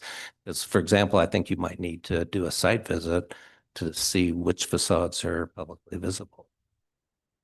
Chair Rios, Bienvenue, when I was out at the site today, I sort of did make an assessment of that. I think a lot of us did. So there's no doubt that the garage elevation, west elevation, is publicly visible. So that's one thing. I hesitate to interpret the code differently with different cases. So consistently, the H word is interpreted, you know, openings not being closer than 3 feet from the corner on publicly visible facades. So, and my humble opinion that it would require an exception in this case. We can talk Myself. we can talk about that. Yeah, I agree. So what would be the best approach then for, as far as a motion goes? Would it be to postpone this case to a date certain for staff to do a new analysis and make a new recommendation? Can I make a comment? Move it forward on. I asked if I could make a comment. Yeah. So, I mean, to me, it seems like that's a possibility. But there may be another possibility just that I think we should ask the applicant if they want the opportunity to, you know, if they would be flexible to explore a design that expanded that corner, which would ameliorate that situation. Because I know that the applicant stated that, you know, one option would be to make the garage smaller, which I understand is not desirable, but there may be other design options such as pushing you know, you've got this 8'9" space on the north side of the building, and you've got a 5-foot setback. So all I'm saying is not in any way trying to encroach on or advise on design, but just saying maybe there are other options, and a motion could be made that postponed it, allowing them to come back with a solution, which would just kind of sort of solve the problem without having to figure out Sure. an No, I was gonna- analysis. I- I mean, as a both and. you I know, like- agree, and I would have made it that way because I would prefer to see it come back without an exception request, but just with meeting the 3-foot rule, but it especially just- since it's so publicly visible. It just leaves the applicant with more options. Right. I guess I'd even say the other way we could avoid that whole scenario is if it could be approved with the condition that no opening be within 3 feet, and then it would be up to you to redesign it according to that condition, if you think that's possible. And then at least you'd have an answer tonight without having to come back. That's the option that Okay. that's the option. Yes, I mean, Let's hear from the applicant. to be clear, we're happy to try and solve it from a design standpoint. Okay. That way you're not having to come back. Right. But I just thought maybe it was an impossibility, but if it's not, my personal view is, and I'll make the motion to this effect, that I think it's a very nice design. I would approve it as submitted on condition that the plans be adjusted so that no opening is within 3 feet of a corner on any publicly visible facade. Yes, I mean, Member Cherry's idea is pretty straightforward and obvious. We're adding some square footage, but we could simply shift the garage and the related entry and living room and carve into that 9'8" dimension by 16 inches. Okay. Or 18 inches, and we would have the 3 feet. Excellent. So, off the top of my head, that is a pretty Good. fairly straightforward solution to the problem. seems I'll to make me. the motion then. If we're- So maker of the motion, I'll address all the issues. idea. I'll address all the issues. I will address all the issues. Yes.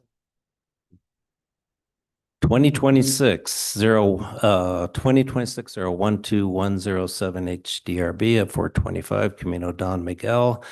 I move to approve the application with the conditions that archaeological clearance be received prior to receiving a building permit. That the applicant's representations be incorporated into the approval, that the radius of all corners will be similar to the other existing building adjacent to this new structure within, say, 20% radius of that the windows be have deep reveals from the exteriors in the same manner as the adjacent existing building, and that the garage door and all door and window openings on publicly visible facades be adjusted so that they are no closer than 3 feet to a corner. Second. Anything else? Roll call vote. Member Bienvenu, Yes. Member Beechick, Yes. Member Cherry, Yes. Member Simmons, Member Degnan, Yes. Member Aguilar Madrono. Yes. The motion has passed, Chair. Thank you, and thank you, sir. Discussion items. Yes, Member Cherry. So I just wanted a couple things came up that I want to get some clarification from staff on.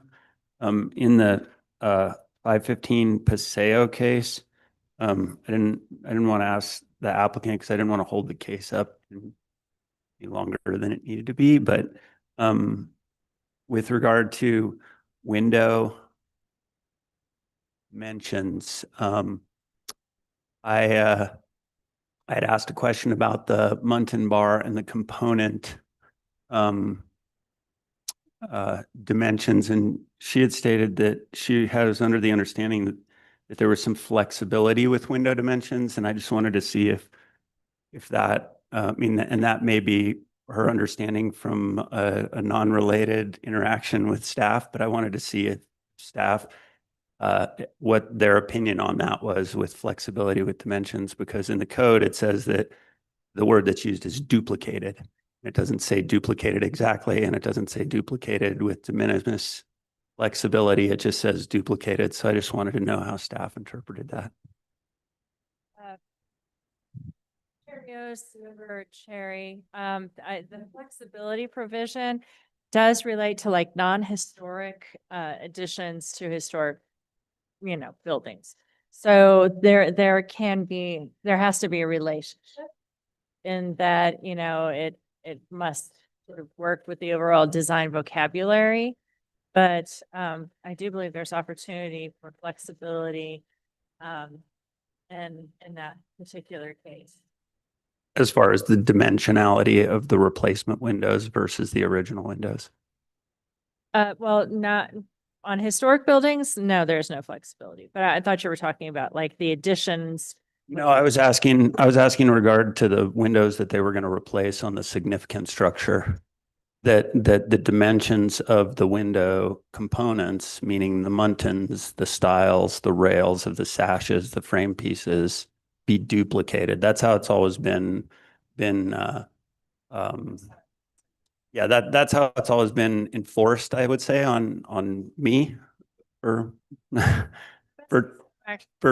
20 plus years. So since there's often confusion around windows, I wanted to take the opportunity to see what the clarity was there, because her impression from the impression I got from her impression was that there was just some flexibility in the in-kind windows that could be replacing those historic windows on a significant structure. So that's what I was asking. Chair Rios, Member Cherry, the only flexibility generally has been relative to the availability of the window type. So for instance, with steel casement windows, those muntins aren't as thin as they were previously, right? So we've had conversations regarding that. If there's going to be a replacement window, that technology-wise, availability, all those things, there's not an opportunity to duplicate exactly, then there's that de minimis flexibility. Okay. Does that make sense? Yeah, it does. I mean, it's a longer conversation because I think a lot of those things can be replicated or duplicated, I would say. That was one of the to-do list items for the postponed workshop, which we're going to have. So I do have another question regarding public visibility, and because it did come up at the site visit today in regard to the Canyon Road property, and I just wanted staff's opinion. And it's interesting that you bring up Mr. Rash, because I worked a lot with him and talked a lot about public visibility with him, and the way it had always been enforced or interpreted under his tenure. I know that's not what's going on now, but it's just what had been happening, and it's good to understand how it's interpreted now. But is that public visibility was only determined from the street sod that the building is dressed on. And the example that was given to me by him that made a lot of sense was, rooftop appurtenances, condensers cannot be publicly visible. And so if you go up to the Cross of the Martyrs, you're going to see a lot of rooftop condensers that are publicly visible, so that if they enforced it from any visibility area, it would make it just causes a lot of potential problems, I guess I would say. So just wanted some clarification on staff's interpretation of publicly visible, if that's case by case scenario, or if you guys have an actual official interpretation now. Rios, Member Cherry, I would have to double check what the memo from Sally Pius stated. What I discovered when Frank was reading the code is that in the newly adopted code, publicly visible is not defined. So, and you're correct. For instance, solar collectors being visible from something up on the hill. It is from a public street or a public way. So in the case of 515 Paseo de Peralta, the Loma is actually a public way. It's a dedicated street. So it's owned in part by the city of Santa Fe. So those corner lots are challenging. Yeah. But, topography can also be considered.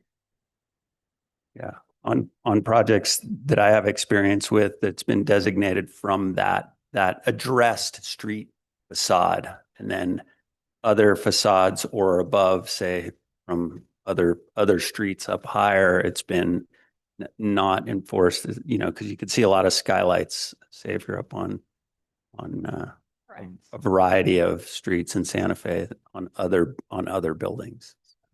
Publicly visible is from an addressed street as well as the corner lot, where there's a street that it might be on a corner. Technically, that's what 550 Paseo was. And then publicly visible also from a park, for instance, Patrick Smith Park, looking towards the Canyon Road project, that would be considered publicly visible. Yeah. Just a clarification on the last motion. I think it was understood, but did I need to make it clear that the applicant needs to bring back revised plans to staff for approval? Or is that always understood in a case like that? Because I did not specify Should be that. stated, but I think It was understood, so it'll be included in the final written decision, right? Okay. we do a little asterisk. Right, and also on 515 Paseo, was that a date certain? I think we missed that, sorry. I think so too. Since the date certain wasn't defined, it'll just stay on the agenda until which time it's heard. Okay. Yeah, or above or street. If I may, Hold on a minute. So matters from the board. I want to tell the two people that are assigned to the subcommittee, Joe and Mary Ellen. Did you guys listen to the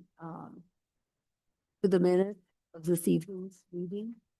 Take notes on what was indicated that needed attention, and so that when you go to that meeting, you're helping do some revisions that those things are addressed. Okay. And anything else? Do I hear a motion to? Adjourn. Motion, move to adjourn. What are you saying, Mary? Amanda? I was just going to let the subcommittee know that I will email you to find a best time, and it is not date certain. Once we have a new application, we'll put it on a new agenda with a new caption, because maybe they won't need the exception. Okay.